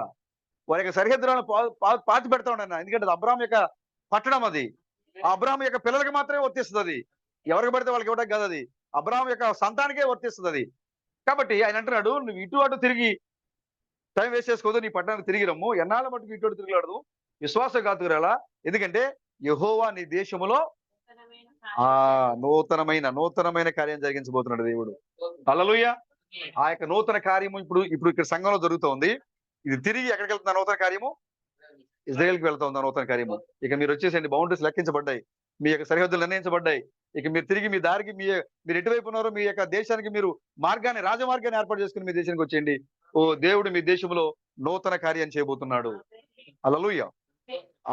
అక్కడ జరిగే నూతన కార్యం కంటే ముందుగా ఇక్కడ సంఘంలో నూతన కార్యం జరుగుతోంది. అదే క్రీస్తు థామస్ యొక్క పరిచర్య, చివరి పరిచర్య. దేవుడు ఎలా మానవుడికి దిగి వచ్చాడనే పరిచర్య, క్రీస్తు థామస్ యొక్క వర్తమానమే సంఘంలో జరిగే నూతనమైన పరిచర్య, గొప్ప పరిచర్య. దేవుడు అది ఇప్పుడు ఇక్కడ ఈ సంఘంలో జరిగిస్తున్నాడు ఆయన, ఈ సియోన్ కుమార్ మధ్యలో జరిగిస్తున్నాడు ఆయన. అతి త్వరలో బౌండరీస్ నిర్ణయించబడిన ఆ యొక్క ఇజ్రాయెల్ కుమారి మధ్యలో జరిగించబోతున్నాడు ఆయన. హల్లెలూయా. కాబట్టి ఆ రామాలో అంగలార్పు ఇక ఉండదు ఇక. ఎందుకంటే రాహేలు పిల్లలు ఇక శ్రమను అనుభవించారు. ఎందుకంటే కిందకి మీరు చదువుకుంటూ వెళ్ళండి, ఆ తర్వాత వాళ్ళకి శ్రమలు లేవు, ఇక నిత్య నిబంధన చేసుకుంటున్నాడు దేవుడు వాళ్ళతో. ముగించబడుతూ ఉంది. అక్కడ భూ సంబంధమైన ఇజ్రాయెల్ కి శాశ్వత సరిహద్దులు నిర్ణయించబడుతున్నాయి. ఆత్మ సంబంధమైన ఇజ్రాయెల్ కి నీకు కూడా శాశ్వత సరిహద్దులు దేవుడు నిర్ణయించబోతున్నాడు. ఇక్కడ నూతనమైన కార్యాలతో నీ సరిహద్దులు వేస్తా ఉన్నాడు ఆయన. హల్లెలూయా. కాబట్టి మీరు సంతోషంగా ఉండండి, మీరు దేవుని యొక్క వాక్యం చుట్టూ నిలబడండి. మరి మీ కొరకు అబ్రహాము, ఇస్సాకు, యాకోబులు అందరూ కూడా ఎదురుగా వచ్చి మిమ్మల్ని ఆలయం చేసుకుని సంతోషపడబోతున్నారు. ఓ ఎలాంటి గొప్ప వర్తమానాన్ని మీరు తెలుసుకున్నారు సహోదరుడా, సహోదరి అని వాళ్ళు మిమ్మల్ని చూసి వాళ్ళు ఆనందించబోతున్నారు. ఓ మిమ్మల్ని బట్టి వాళ్ళు ప్రభువుని మరింతగా వాళ్ళు ఆరాధించబోతున్నారు అక్కడ. అందుకోసమే యాహాను, ప్రకటన గ్రంథ యాహాను ఇక్కడ దిగి వచ్చి మళ్ళా 6వ పరిమాణంలోకి వెళ్ళి మెసేజ్ చెప్తున్నాడు ఆయన. అవునా? ఇక్కడ మీరు మాట్లాడుతున్నారు ఉదారి ఆ రామాలో అంగలార్పు వినబడిందని ఇర్మియా నువ్వు రాసావు, నీకు తెలుసా? నాకు తెలియదయ్యా. పరిశుద్ధాత్మ వచ్చి నా మీదకి నేను రాయమని చెప్పింది, నేను రాశాను, నాకు తెలియదు. ఎందుకంటే అసలు రాహేలే నేను చూడలేదు అని చెప్తాడు. ఎవరు? ఇర్మియా. ఎవరితో? ప్రకటన గ్రంథ యాహాంతో. ఓ నువ్వు రాసావు రామాలో అంగలార్పు వినబడి, నువ్వు రాహేల్ పిల్లలకి ఓదార్పులాగా రాహేల్ ఏడుస్తూ ఉందని నువ్వు రాసావు కదా. అవును రాశాను, అది నీకు తెలుసా? నాకు తెలియదు. కానీ ఓ ఇదిగో పలానికి కింద భూమి మీద ఓ అక్కడ అక్కడ ఆ టీనా సభలో జయరాజు బ్రదరు, ఆ రాజు బ్రదరు, ఇంకా క్రీస్ థామస్ అని ఒక ఆయన వచ్చాడంట. వీళ్ళందరూ కలిసి రామంలో అంగలార్పు వినబడనంటే దానికి అర్థం ఏంటో చెప్తున్నది అక్కడ. ఇజ్రాయెల్ కి శాశ్వతమైన ఓ మరి సరిహద్దులు ఏర్పాటు చేస్తామని చెప్పి నువ్వు తెలియకుండా నువ్వు రాసావు. దాని యొక్క అర్థము ఎప్పుడో రాహేల్ గురించి చెప్పిన ఆ యొక్క సందర్భాన్ని ఇప్పుడు ఈ కాలంలో వచ్చిన ఈ యొక్క సాధారణమైన మానవులు వివరిస్తున్నారు. దాని అర్థం ఇది ఆయన మరలా ఇప్పుడు అక్కడికి వెళ్ళి చెప్తున్నాడు ఆయన. ఇప్పుడు మనం విన్న ఈ యొక్క సందేశము 6వ పరిమాణంలో మరలా ధ్వనిస్తూ ఉంది. ఈ భూలోకంలో ధ్వనించిన ఈ వర్తమానము 6వ పరిమాణంలో మరలా ధ్వనిస్తూ ఉంది. 6వ పరిమాణంలో ధరించిన ఆ సందేశము మరలా అతి త్వరలో ఇజ్రాయెల్ దేశంలో 1,44,000 మంది మధ్యలో ధ్వనించబోతుంది. మనం పాడిన ఈ పాటలే వాళ్ళు పాడబోతున్నారు అక్కడ. మనం చెప్పుకున్న ఈ సందేశాన్ని వాళ్ళు అక్కడ వినబోతున్నారు అక్కడ. హల్లెలూయా. కాబట్టి మనం ఎంత గొప్ప సమయంలో ఉన్నాం బ్రదర్, ఎంత గొప్ప సంఘంలో సహోదరుడా. ఆమేన్. అందుకోసమే పౌలు గారు మీ ఎదురుగా వచ్చి సంతోషంగా మేము ఆలయంలో చేసుకోబోతున్నారు. మీరైతే ఆయన కోసం ఎదురు చూడట్ల, ఆయనే మీకోసం ఎదురు చూస్తున్నాడు. హల్లెలూయా. అందుకోసం ఇక్కడ ఖాళీగా ఉందని మీరు అనుకోవద్దు. ఇక్కడ అబ్రాహాము, ఇస్సాకు, యాకోబులు అందరూ మీ మధ్యలో కూర్చున్నారు ఇక్కడ. ఇప్పుడు ఆయన కాళ్ళు చాపుకొని కూర్చున్నాడు. ఆయన పక్కన అనేక మంది కూర్చున్నారు అక్కడ. పర్లేదు అనేక మంది ఇక్కడ కూర్చొని ఉన్నారు ఇక్కడ. కారణం ఏంటంటే ఇది దేవుని యొక్క బయలుపాటు కాల సమయం ఇది. అందుకోసం ప్రవక్త బయలుదేరాడు. పరలోకులు చెప్తున్నాడు కదా, దేవుడు దేవుని యొక్క దూతలు గబ్రియల్ రెడీ అయ్యావా? మైలాడ్ రెడీ. ఇదిగో ప్రవక్త లేచాడు. ఎవరు ప్రవక్త? క్రీస్తు థామస్ ఇంటి దగ్గర బయలుదేరుతూ ఉంటే పరలోకంలో జరిగే సంభవం అంటే ఇది. క్రీస్తు థామస్ బయలుదేరుతున్నారు ఆయన.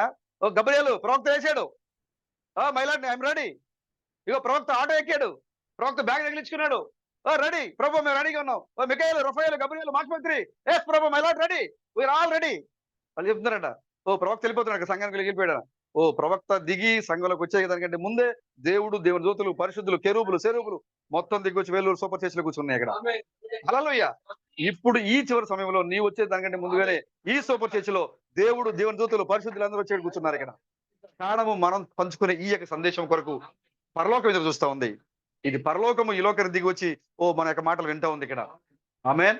కాబట్టి అలాంటి గొప్ప సంఘములో మీరున్నారు.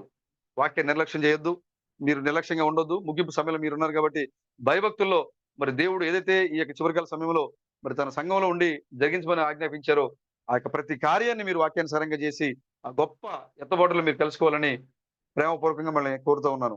హల్లెలూయా. ఈ ఖాళీ గురించి ఎంతసేపు మాట్లాడాను నేను, అసలు నేను మెసేజ్లోకి వెళ్ళా. ఇంకా ఈ మధ్యలో ఉన్న ఖాళీ గురించి మాట్లాడి ఇప్పుడు దాకా నేను.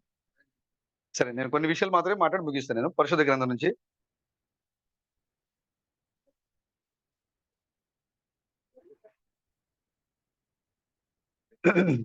జకర్యా గ్రంథము 13వ అధ్యాయము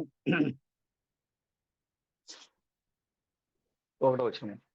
ఆ దినమున పాపమును అపవిత్రతను పరిహరించుటకై దావీదు సంతతి వారి కొరకును యెరూషలేము నివాసుల కొరకును ఓట ఒకటి తీయబడును. ఇదే సైన్యములకు అధిపత్యగు యెహోవాకు. ఆ దినమున విగ్రహముల పేర్లు ఇకను జ్ఞాపకము రాకుండా దేశములో నుండి నేను వాటిని కొట్టివేతును. మరియు ప్రవక్తలను అపవిత్రాత్మను దేశములో లేకుండా చేతును. ఎవడైనను ఇక ప్రవచనము పలుక బూనుకుని ఎడల వానిని కన్న తల్లిదండ్రులు నీవు యెహోవా నామమున అబద్ధము పలుకుచున్నావే, నీవికను బ్రతుక తగదని వానితో చెప్పుదురు. వాడు ప్రవచనము పలుకగా వానిని కన్న తల్లిదండ్రులే వాని పొడుచుదురు.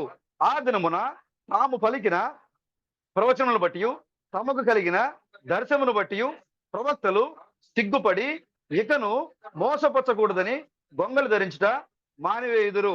వాడు నేను ప్రవక్తను కాను, బాల్యముననే నన్ను కొనిన ఒకని వద్ద సేద్యపు పని చేయవాడనే ఉన్నానను. నీ చేతులకు గాయములేమని వారు అడుగగా వాడు ఇవి నన్ను ప్రేమించిన వారి ఇంట నేనుండగా నాకు కలిగిన గాయములను చెప్పును. ఖడ్గమా, నా గొర్రెల కాపరి మీదను నా సహకారం మీదను పడుము. ఇదే సైన్యములకు అధిపతుడు యెహోవాకు. గొర్రెలు చెదిరిపోవునట్లు కాపరిని హతము చేయము. చిన్నవారి మీద నేను నా హస్తం ఉంచుదును. ఇదే యెహోవాకు. ఆమె లాస్ట్ సరే మొత్తం కంటిన్యూ చేద్దాం. దేశమందంతటా జనులలో 2 భాగముల వారు తెగవేయబడి చత్తురు, 3వ భాగం వారు శేషింతురు. ఆ 3వ భాగమును నేను అగ్నిలో నుండి వెండిని తీసి శుద్ధపరచునట్లు శుద్ధపరుతును. బంగారమును శోధించినట్లు వారిని శోధింతును. వారు నా నామమును బట్టి మొర్ర పెట్టగా నేను వారి మొర్రను ఆలకింతును. వీరు నా జనులని నేను చెప్పుదును, యెహోవా మా దేవుడని వారు చెప్పుదురు. ఆమేన్. ప్రార్థన చేసుకుందాం. ఓ మా మంచి ప్రభువా, ఆకాశములు మహాకాశములు పడతాను విస్తారమైన దేవుడా, మా కొరకు నువ్వు తగ్గించుకొని మానవ శరీరంలో రక్త మాంసాల దేహంలో ఈ లోకానికి వచ్చిన మా ప్రభువా, మీకు వందనాలు స్తోత్రములు. ఈ సాయంకాల సమయంలో మా మధ్యలో సంచరిస్తూ మమ్మల్ని ఉత్సాహపరుస్తూ మమ్మల్ని మీ యొక్క ఆత్మాభిషేకంతో నింపుతూ ఉన్న మా గొప్ప దేవుడా, మీకే వందనాలు చెల్లిస్తున్నాం. ఓ చిన్న మరి యొక్క సంఘంలో మీరు నడిపిస్తున్నది మీకు వందనాలు చెల్లిస్తున్నాం. చదవబడిన లేఖన భాగం మీరు దీవించండి, బలపరచండి. మీరే మాకు అర్థమైనట్లుగా వాటిని విరిచి మా నోటికి అందించండి. పక్షిరాజు తన పిల్లలకు రెక్కలు చాపి తన పిల్లలకు ఆహారం అందించినట్లుగా ఓ మీరు కూడా ప్రభు మరి మా నోటికి మీ యొక్క వాక్యాన్ని అందించండి. మేము గ్రహించినట్లుగా మా హృదయాలు తెరవండి. మీరే మహిమ ఘనత ప్రభావం పొందుకొనమని విమోచకుడైన క్రీస్తు బ్రహ్మం మీ యొక్క నిత్య నామములో ఈ ప్రార్థన అడుగుచున్నాం ప్రభువా. ఆమేన్. ఆమేన్. ప్రభుకి స్తోత్రం కలుగును గాక. హల్లెలూయా, హల్లెలూయా. ఇదైతే నాది చాలా విస్తారమైన అంశం ఇది.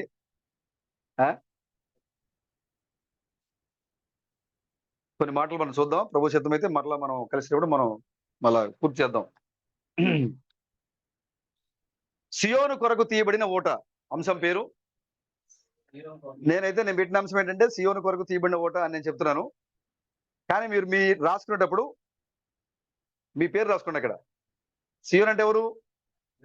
బ్లెస్సీ కొరకు తీయబడిన ఓట, ఉదయ్ కొరకు తీయబడిన ఓట, లోకేష్ కొరకు తీయబడిన ఓట, సాల్మన్ కొరకు తీయబడిన ఓట, జయరాజ్ బ్రదర్ కొరకు తీయబడిన మీ పేరు రాసుకోండి. అక్కడ సియోను కొరకు తీయబడిన ఓట.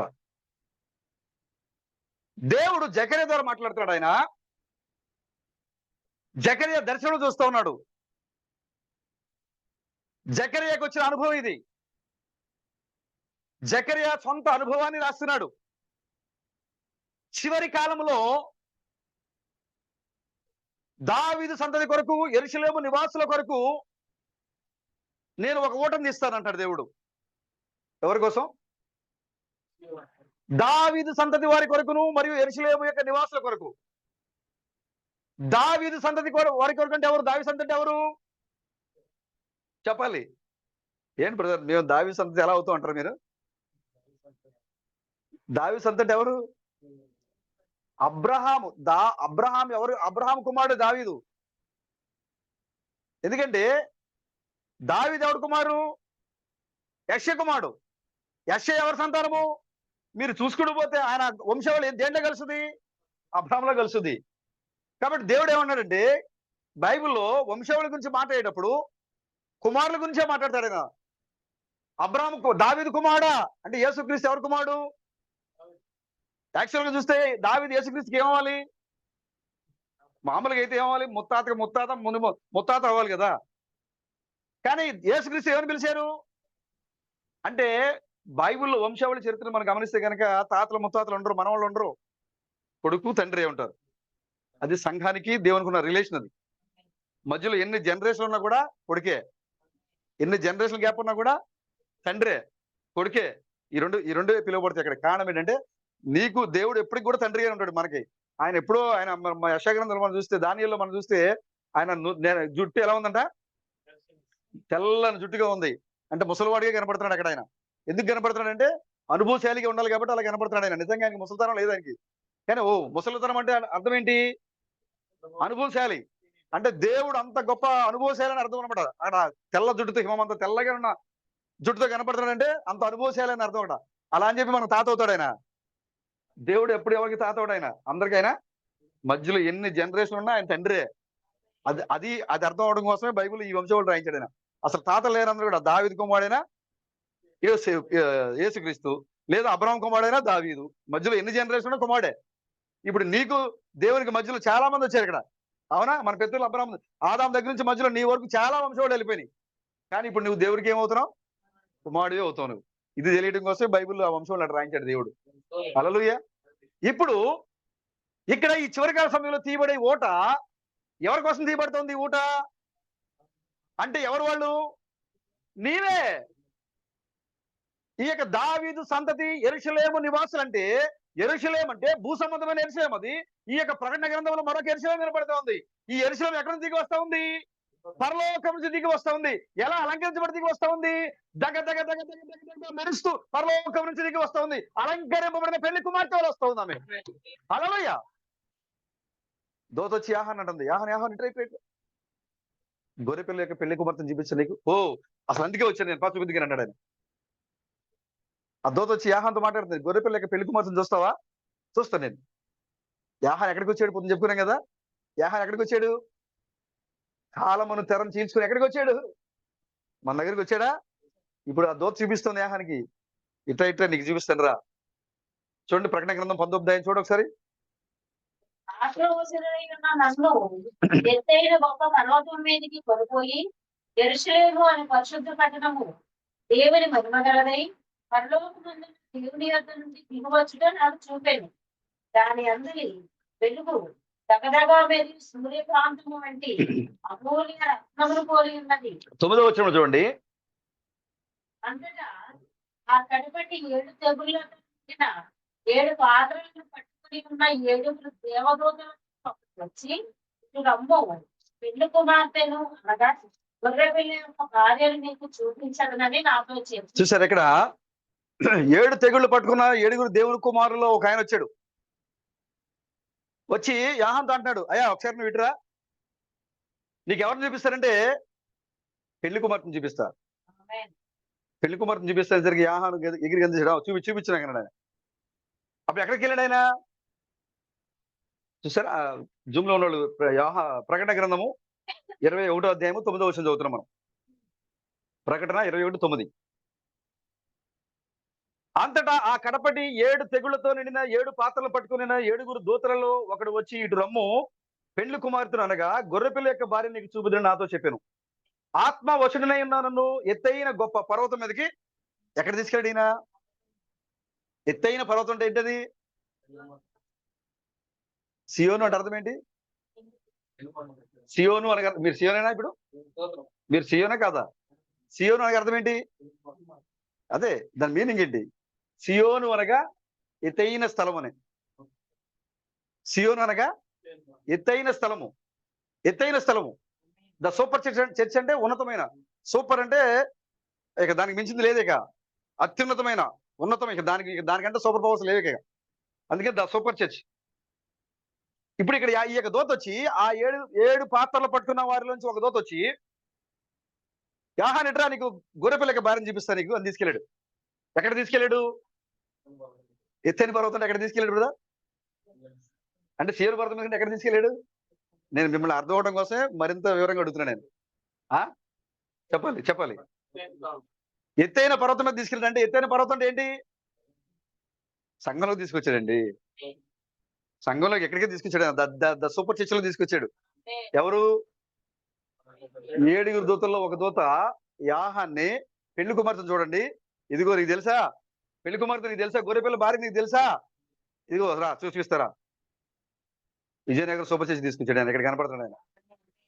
ఎవరు కనపడుతున్నారు ఇక్కడ? జయరాజ్ కనపడుతున్నాడు ఇక్కడ. తీసుకొస్తే ఇక్కడ ఎవరు కనపడుతున్నారు? ఈ పర్వతం మీద ఎవరున్నారు ఇక్కడ? హల్లెలూయా. తీసుకొస్తే ఇక్కడ ఈ యొక్క సూపర్ చర్చ్ లో ఎత్తైన స్థలంలో ఎవరున్నారు ఇక్కడ? జయరాజ్ గారు ఉన్నారు. వచ్చి ఇదిగో ఇదిగో ఇదిగో గొర్రెపిల్ల భార్య, ఇది అక్కడ చూడు, అక్కడ గొర్రెపిల్ల భార్య సాల్మన్ కనపడుతున్నారు. ఇది ఇటు చూడు లోకేష్ గొర్రెపిల్ల భార్య. యాహాన్ చూస్తూ ఉన్నాడు. ఆయన అనుకున్నాడు గొర్రెపిల్ల భార్య అంటే. గబగబా చూస్తాడు ఆయన. ఈ యొక్క గొర్రెపిల్ల భార్య ఎక్కడి నుంచి దిగి వస్తా ఉంది? చదవండి ఇప్పుడు ఒకసారి. హల్లెలూయా. ఈ యొక్క అత్యున్నతమైన సంఘంలో ఉన్న ప్రతి ఒక్కరు కూడా ఎక్కడి నుంచి దిగి వచ్చారు?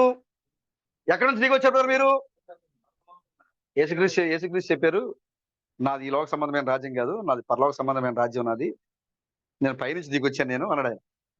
వీళ్ళు పక్కనకి వెళ్ళి ఏం పైనుంచి దిగి వచ్చానంటాడంటే ఈయన, వీళ్ళ అమ్మ మనకు తెలుసు, వీళ్ళ నాన్న మనకు తెలుసు, వీళ్ళ అన్నయ్య మనకు తెలుసు, నేను ఏమంటాడు పైనుంచి దిగి వచ్చానంటాడేంటి?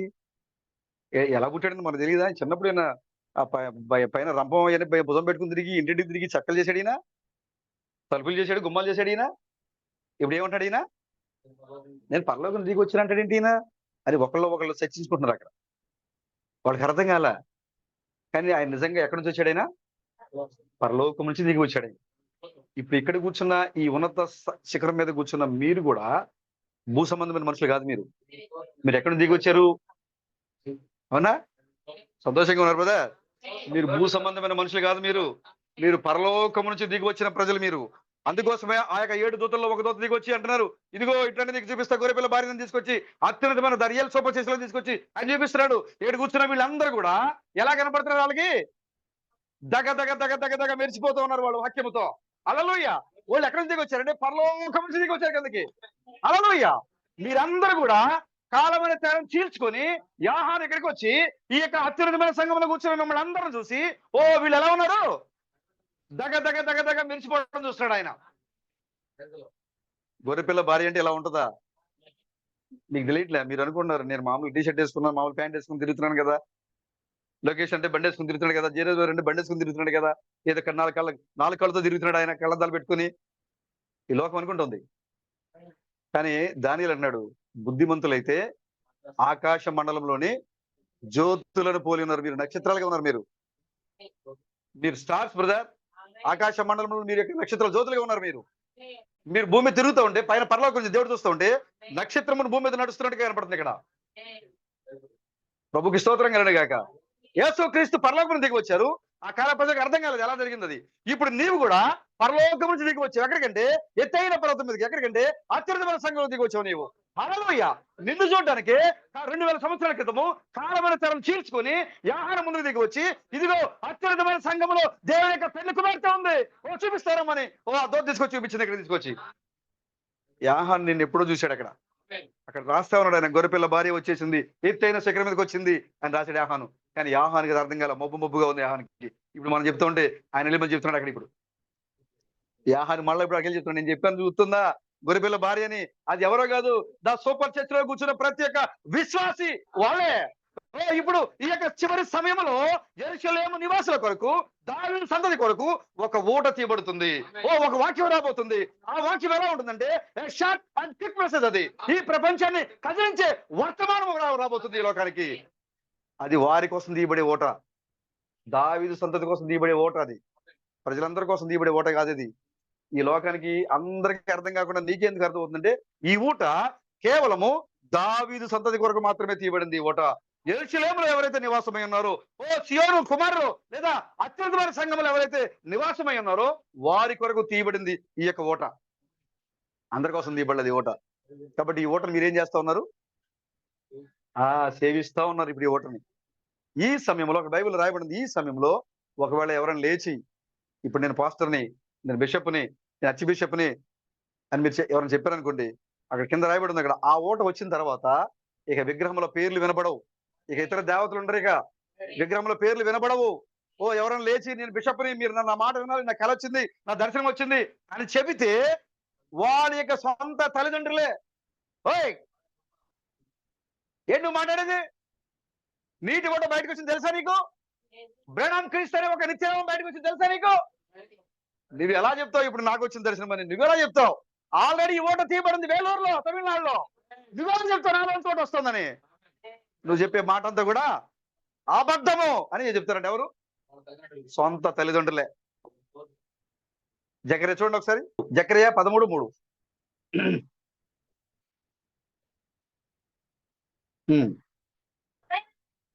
కడుపు భూమిపైన ఎడల అది నీ కన్నా తల్లిదండ్రులు నీకు యెహోవా నామమున అబద్ధం పలుకుచున్నారు. ఏంటంటే ఎవరైనా లేచి ఇక నాకు దర్శనం వచ్చిందండి, ఇప్పుడు నేను ప్రవక్తని, ఇప్పుడు నేను బోధకుడిని, నేను బిషప్ని అనడం అనుకోండి, ఇప్పుడు తల్లిదండ్రులు లేస్తారు. ఇప్పుడు వాళ్ళ తల్లిదండ్రులు బయట వాళ్ళ సంగతి తర్వాత, ముందు వాళ్ళ ఇంట్లో ఉన్న వాళ్ళు లేస్తారు.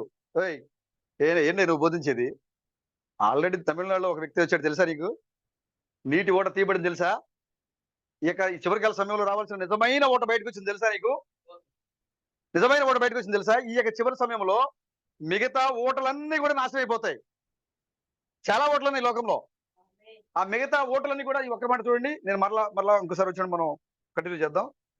ఈ ఒక్క మాట చూడండి, చాలా ఓట్లు ఉన్నాయి. హోషేయ పేజ్ నెంబర్ 751, హోషేయ 13:15. నిజముగా ఎఫ్రాయిము నా సహోదరులను పరాకులు అయితే తూర్పు గాలి వచ్చును. యెహోవా పుట్టించి గాలి అరణ్యంలో నుండి లేచింది.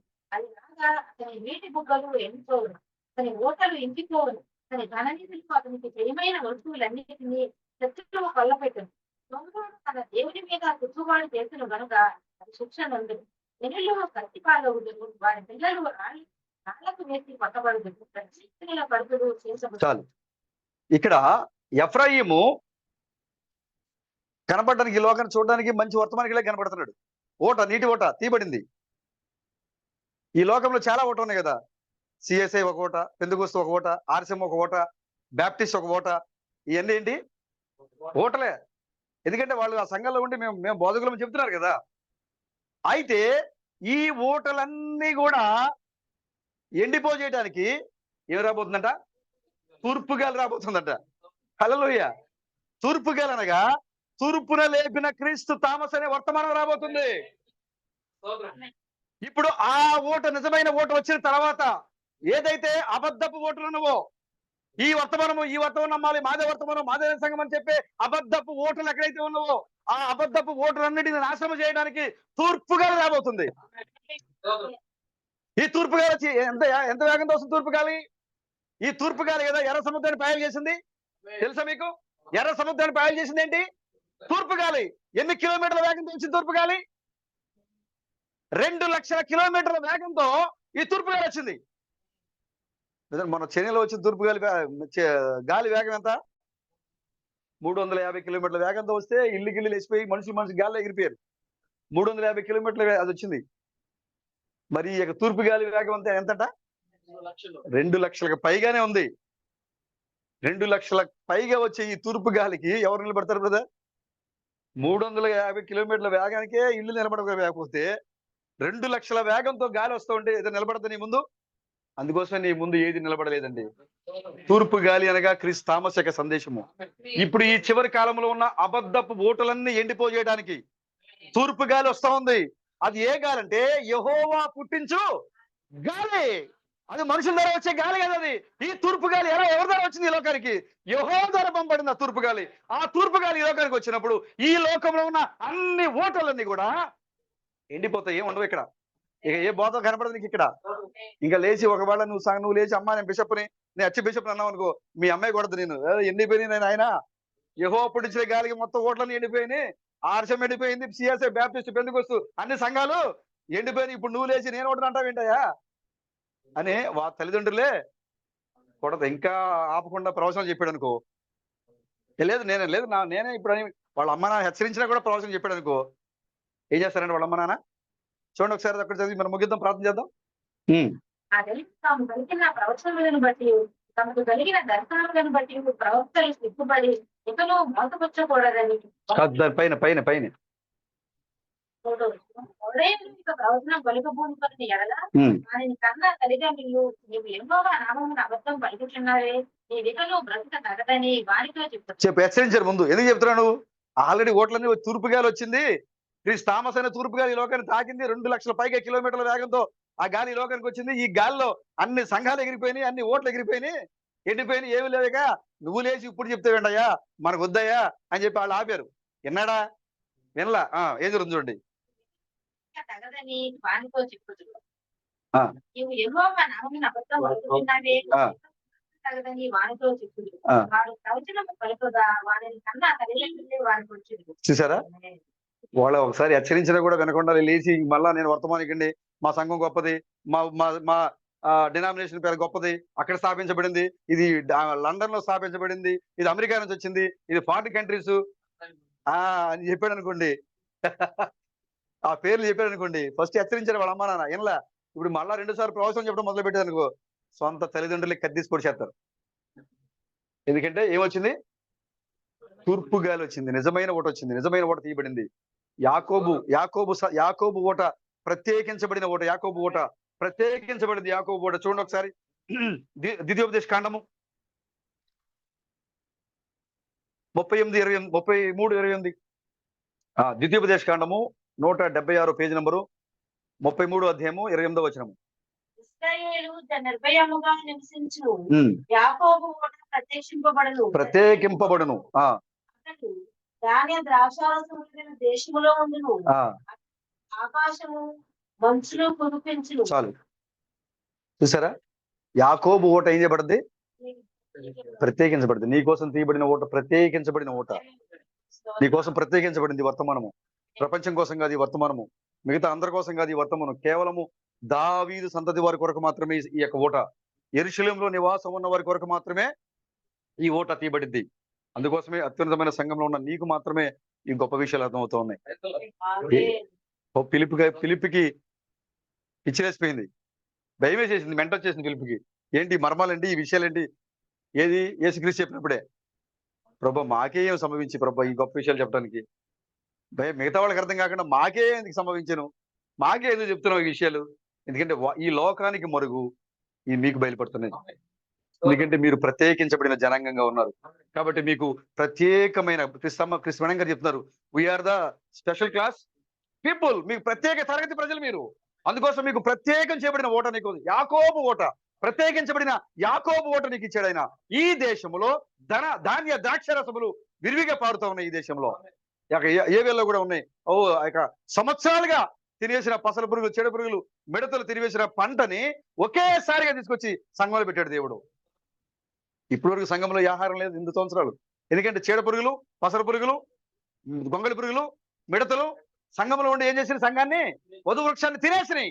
కానీ ఇప్పుడు ఈ చివరికి ఆ సమయంలో వధు వృక్షము శిఖరించింది. ఇప్పుడు హల్లెలూయా. వధువు వృక్షము ఇప్పుడంతో ఎదిగి ఉన్నది, కొమ్మలన్నీ ఫలములతో నిండి ఉన్నది. వధువు వృక్షము ఇప్పుడంతో ఎదిగి ఉన్నది, కొమ్మలన్నీ ఫలములతో. నాలుగు పురుగులు తిరివేసిన సంవత్సరాల పంట, దేవుని వాక్య పంట. 4 పురుగులు తిరివేసిన ఆమేన్.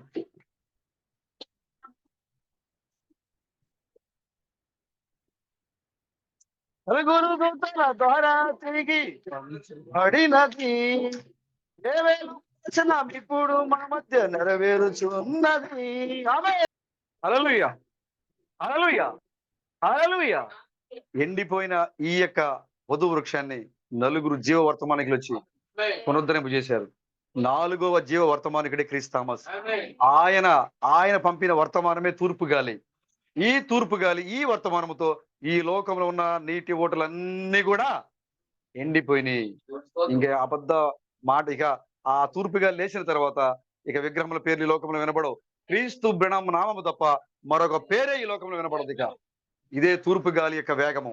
ఈ యొక్క వర్తమానంలో ప్రతిదీ కొట్టుకుపోవాల్సిందే. నీకోసం తీయబడిన ఓట, ప్రత్యేకమైన ఓట, యాకోబు యొక్క ప్రత్యేకించబడిన ఓట నీకోసం తీయబడింది. ఈ యొక్క సమయంలో దావీదు సంతతి వారి కొరకు, యెరూషలేము నివాసుల కొరకు తీయబడిన ఈ యొక్క ఊట మనం తాగుతా ఉన్నాం యాత్రలో. ఆమేన్. ప్రభువుకి స్తోత్రం కలుగును గాక. ఈ చిన్న మాటలు దేవుడు దీవించును గాక. ఆమేన్. మన మధ్యలో సోదరు ప్రార్థన చేసి దీన్ని ముగిస్తారు.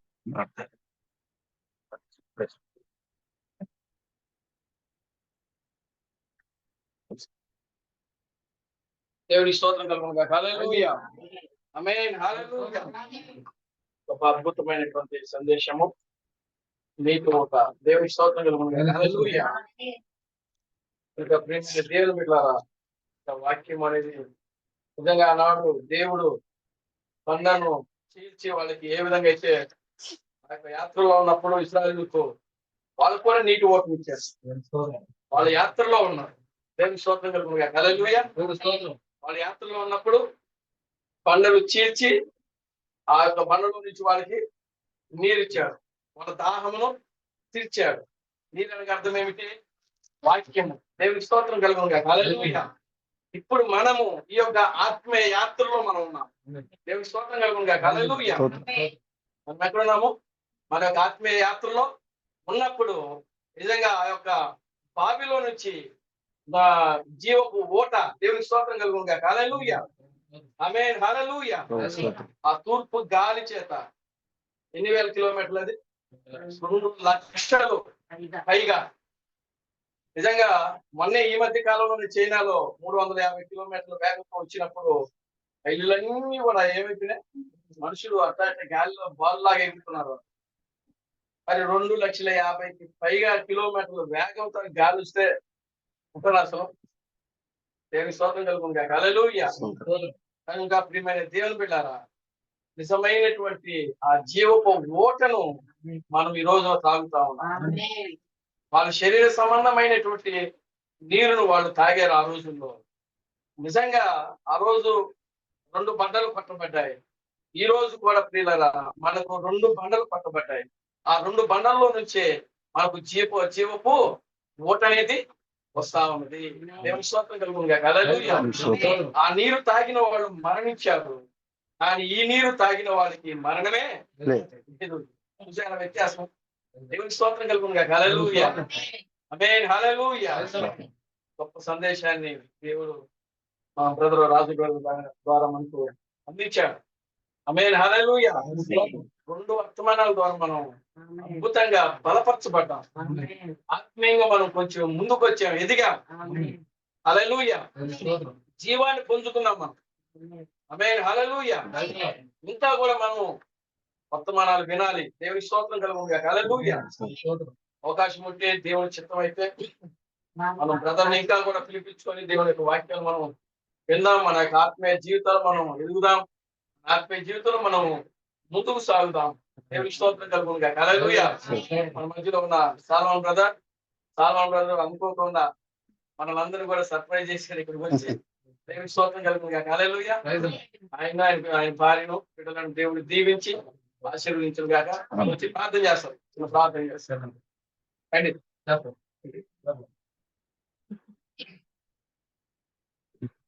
స్తోత్రం తండ్రి, స్తోత్రం ప్రభు, స్తోత్రం స్తోత్రం స్తోత్రం స్తోత్రం తండ్రి. జయముగల దేవ, జీవాధిపతి, నిన్న నేడు నిరంతరం మారిన మా గొప్ప దేవుడా, సరయుగంలో సజీవుడైన దేవుడా, నిత్యం వేలతో కనబడుచున్న మా క్రీస్తు బిడ్డ ప్రభు స్తోత్రం తండ్రి.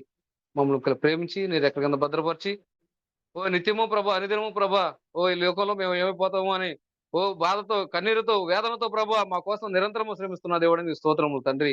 ఓ నిత్యము మా కోసం ప్రభా, ఓ నువ్వు నీ కొనుక్కుండకు ప్రభా మమ్మల్ని కాపుదలు కాస్తున్న ప్రభు దేవుడు నీ స్తోత్రం తండ్రి. ఓ నేను ప్రభా, ఓ నీ మిక్కిలి కృపతో ప్రభా మేము భూమి మీద జీవిస్తున్నాం ప్రభు స్తోత్రం తండ్రి. ఓ నీ కృప లేనిదే మేము ఏమైపోతామో మాకు తెలియదు ప్రభా. ఓ అలాంటి నీ కృప చేత ప్రభు అనుక్షణం మమ్మల్ని కాచి కాపాడేందుకు స్తోత్రం తండ్రి. నేను ప్రభా, ఓ ఇక ప్రభు మధ్యాకాల సమయం నుంచి ప్రభా, ఓ మమ్మల్ని ప్రభా నీకు వాక్యం బలపరచడానికి, నీ నామంలో నిలబడడానికి ప్రభా, ఆత్మీయంగా ప్రభా, ఓ సహోదరితో మమ్మల్ని కలుసుకుని ప్రభా నీ వాక్యంలో ప్రభా సంతోషంగా గడపడానికి ప్రభా, మరి ఒకసారి ప్రభా నా కొరకు తీయబడిన నీటి ఓటు కొరకే ప్రభా, జీవ ఓట కొరకే ప్రభా మమ్మల్ని తీసుకుని వచ్చి ఇంత దూరం ప్రయాణం చేసి ఓ ఇక్కడ కూడి ప్రభా, ఓ నీ వాక్యం ఉంచుండగా ప్రభా నా హృదయం మాలో మడుచున్నప్పుడు ప్రభా, ఓ మేమేమి ప్రభా ఇచ్చినా నీ రుణం మేము తీసుకోలేమని పడుతుంది ప్రభు స్తోత్రం తండ్రి. లేఖనం ద్వారా ఓ మమ్మల్ని ప్రభా లోకం నుంచి వేరు చేసి ప్రభా, ఓ మమ్మల్ని ప్రభా ప్రత్యేకమైన ప్రజలుగా మమ్మల్ని నిలబెట్టి తండ్రి. ఓ నీ వాక్యాన్ని ప్రభా, పరలోక మన్నాను ప్రభా తీసుకుని వచ్చి మా యొక్క సహోదరుడి ద్వారా మాకు ప్రభా, ఓ ప్రభా, ప్రతి ఒక్క విషయంలో కూడా ప్రభా, బలహీనపడుతున్న సమయంలో కూడా ప్రభా, నువ్వు ప్రభా మమ్మల్ని బలపరుస్తూ, ఆత్మీయంగా మమ్మల్ని ప్రభా నీ యొక్క ప్రభా కుటుంబాలుగా మమ్మల్ని నడిపిస్తూ ప్రభా, నీకు ప్రేమ ద్వారా ప్రభా, గద్దింపు ద్వారా ప్రభా, మమ్మల్ని ప్రభా నీ వాక్యంలో ప్రభా అనుక్షణం ప్రభు మా కొరకు నువ్వు శ్రమిస్తున్న విషయమై నీ స్తోత్రం తండ్రి. ఇంత గొప్ప లేఖనములు, ఇంత గొప్ప వాక్యాన్ని మరి ప్రభా మరి ప్రభా దినాన వారు చెప్పినారు, మాకు మాత్రం ఏం సంభవించదు ప్రభా అని.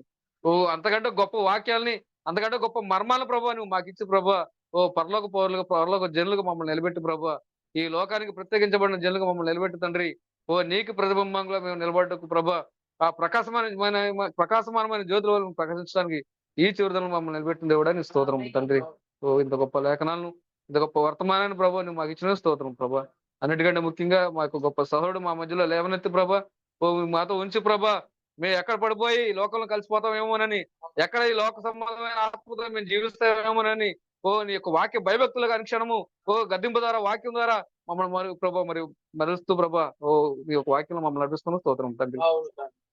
నీ నామానికి భయంకరమైన నిలబెట్టిన ప్రభా, అనుక్షణము ప్రభా నీకు విధేయత కలిగి మేము జీవించడం సహాయం తెచ్చండి ప్రభు స్తోత్రం తండ్రి.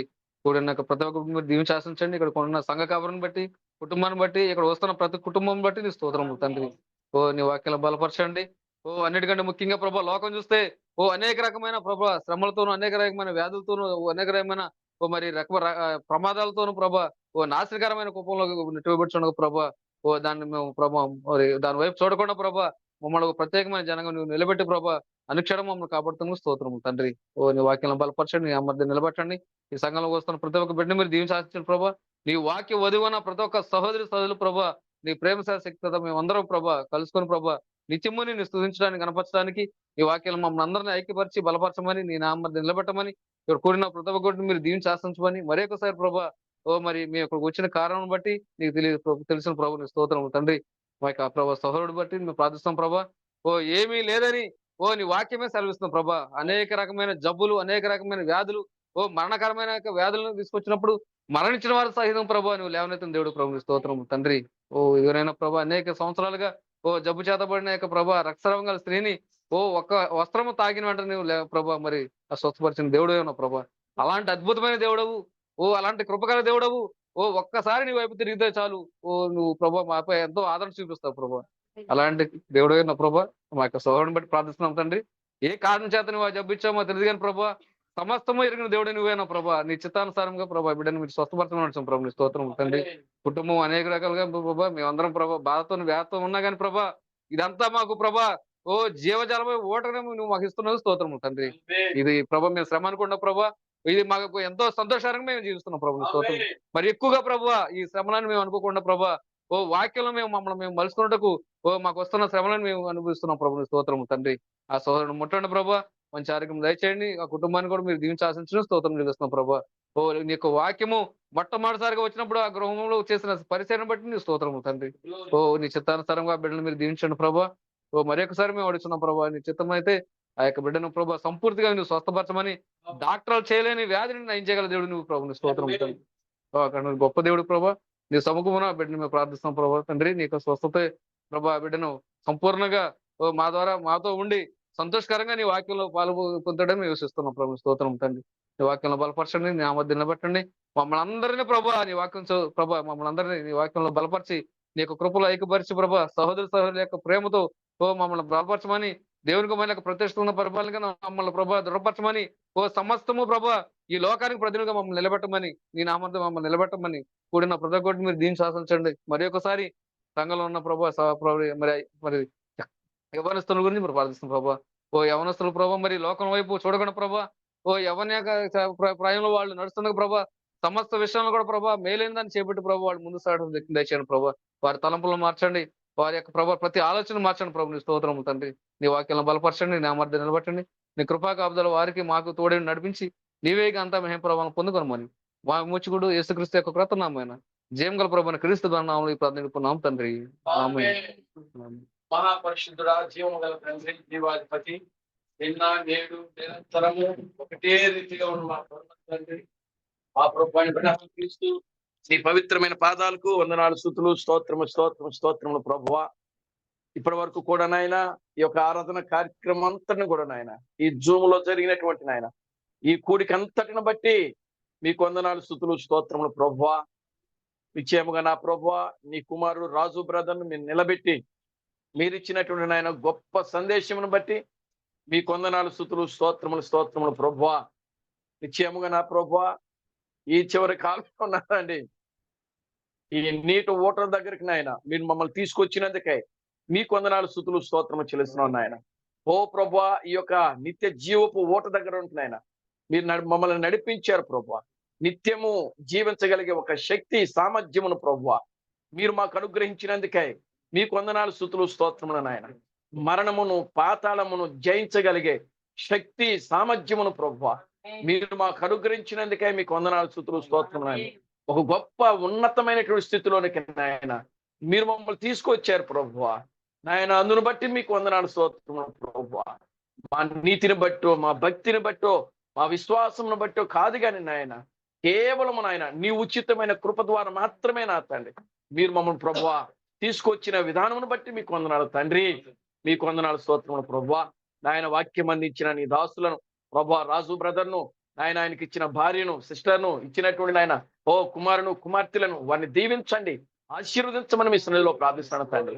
వారి పరిచయను ఇంకను బలపరిచి ముందుకు నడిపించను ప్రభువా. వారికి మంచి ఆరోగ్యమును, బలమును, శక్తిని దాయిచ్చిన ప్రభువా. శరీర సంబంధమైన బలహీనతలన్నింటినీ నా ప్రభు అయిన బ్రహ్మ క్రీస్తును నీ సర్వశక్తి కలిగిన నామంలో గద్దించులైపరుస్తున్నాను తండ్రి. నాయన అదిగో నా ప్రభువా, మీ రక్తమును ప్రోక్షము దాయిచ్చాను. నీ రక్తము ద్వారా నాయన సంపూర్ణమైన ఆరోగ్యమును, బలమును, శక్తిని దాయిచ్చిన ప్రభువా. బిడ్డలకు మంచి భవిష్యత్తును దాయిచ్చండి. ఉన్నతమైన జీవితమును, గొప్ప జీవితమును దాయిచ్చాను ప్రభువా. నాయన గారు మీకు వందనాలు, స్తోత్రం చెల్లిస్తున్నాను నాయన. ఓ ప్రెసిడెంట్ సిస్టర్ వాళ్ళ యొక్క నాన్నగారు ప్రభువా ప్రకాష్ బ్రదర్ని బట్టి మీకు స్తోత్రం నాయన. నీ కుమారుని మీరు దర్శించండి, నీ బిడ్డతో మీరు మాట్లాడిన ప్రభువా.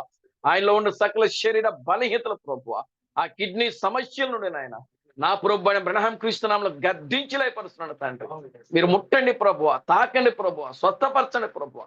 నోటి మాట చేతనైనా ఉడుతలను సృష్టించిన దేవుడు నాయన, ముక్కల ముక్కలని సేవను బ్రతికించిన దేవుడు నాయన, ఎండిపోయిన ఎముకలకు జీవను పోసిన దేవుడు నా ప్రభువా నాయన. నిశ్చయముగా నాయన అదే నా తన సామర్థ్యముతో నా ప్రభువా ఈనాడు పెళ్లి కుమార్తెలు మీరు ఉంచారు ప్రభువా, మీకు వందనాలు ప్రభువా.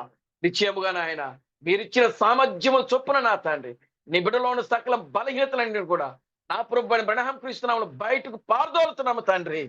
మీరు ముట్టండి ప్రభువా, ఆ కిడ్నీ సమస్యల నుండి విడుదల దాయిచ్చేయండి ప్రభువాను. పరమ వైద్యుడు ప్రభువా నాయన గారు నీకు వందనాలు, స్తుతులు, స్తోత్రము చెల్లిస్తున్నాం. బ్రదర్ను మీ చేతులకు అప్పగించుకుంటున్నాం, నీ కార్యములు జరిగించమని మీ సన్నిధిలో ప్రార్థిస్తున్నాను తండ్రి. అదేవిధంగా నాయన సల్మాన్ బ్రదర్ కుటుంబాన్ని బట్టి, సిస్టర్ని బట్టి, వారికి ఇచ్చిన బిడ్డలను బట్టి మీకు స్తోత్రం నాయన.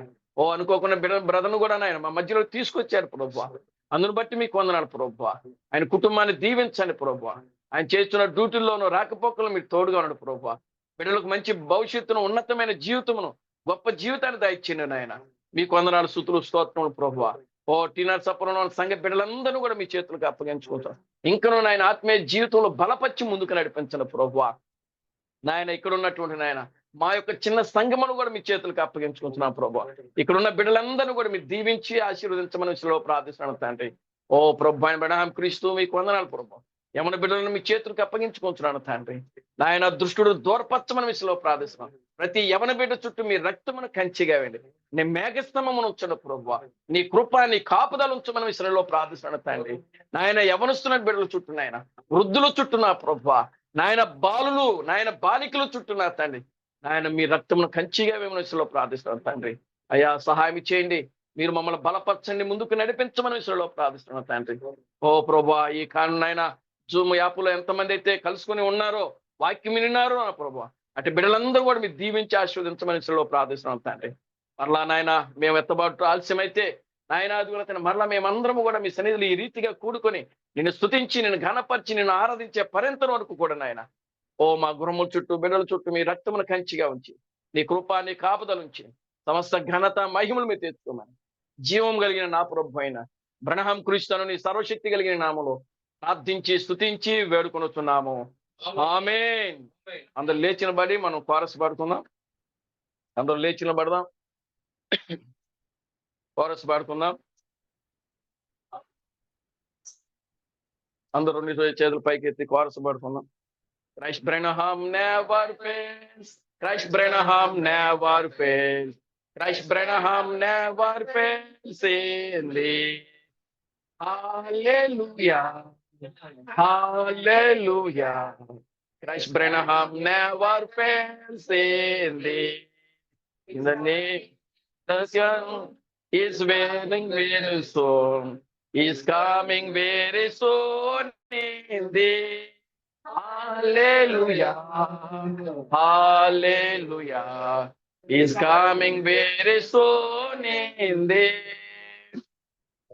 నా ప్రాణమా ప్రభువును స్తుతించుము, నా అంతము సమస్తమైన పరిశుద్ధమును స్తుతించుము. నా ప్రాణమా ప్రభువును స్తుతించుము. క్రీస్తు ప్రణామం చేసిన ఉపకారములలో దేనిని మరువకుము. ఆమేన్.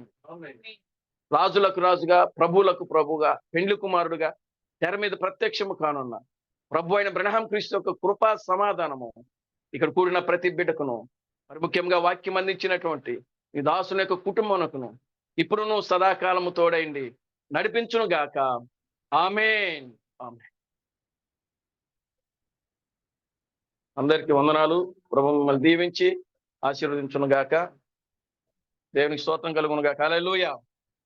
ఇప్పటి వరకు దేవుని యొక్క వాక్యాన్ని అందించినటువంటి దేవుని యొక్క దాసులు రాజు బ్రదర్కును, సిస్టర్కు, వాళ్ళ యొక్క కుటుంబానికి నా వందనాలు చెల్లిస్తున్నాను. ఇప్పుడు కూడిన మీ అందరూ కూడా నా వందనాలు చెల్లిస్తున్నాను.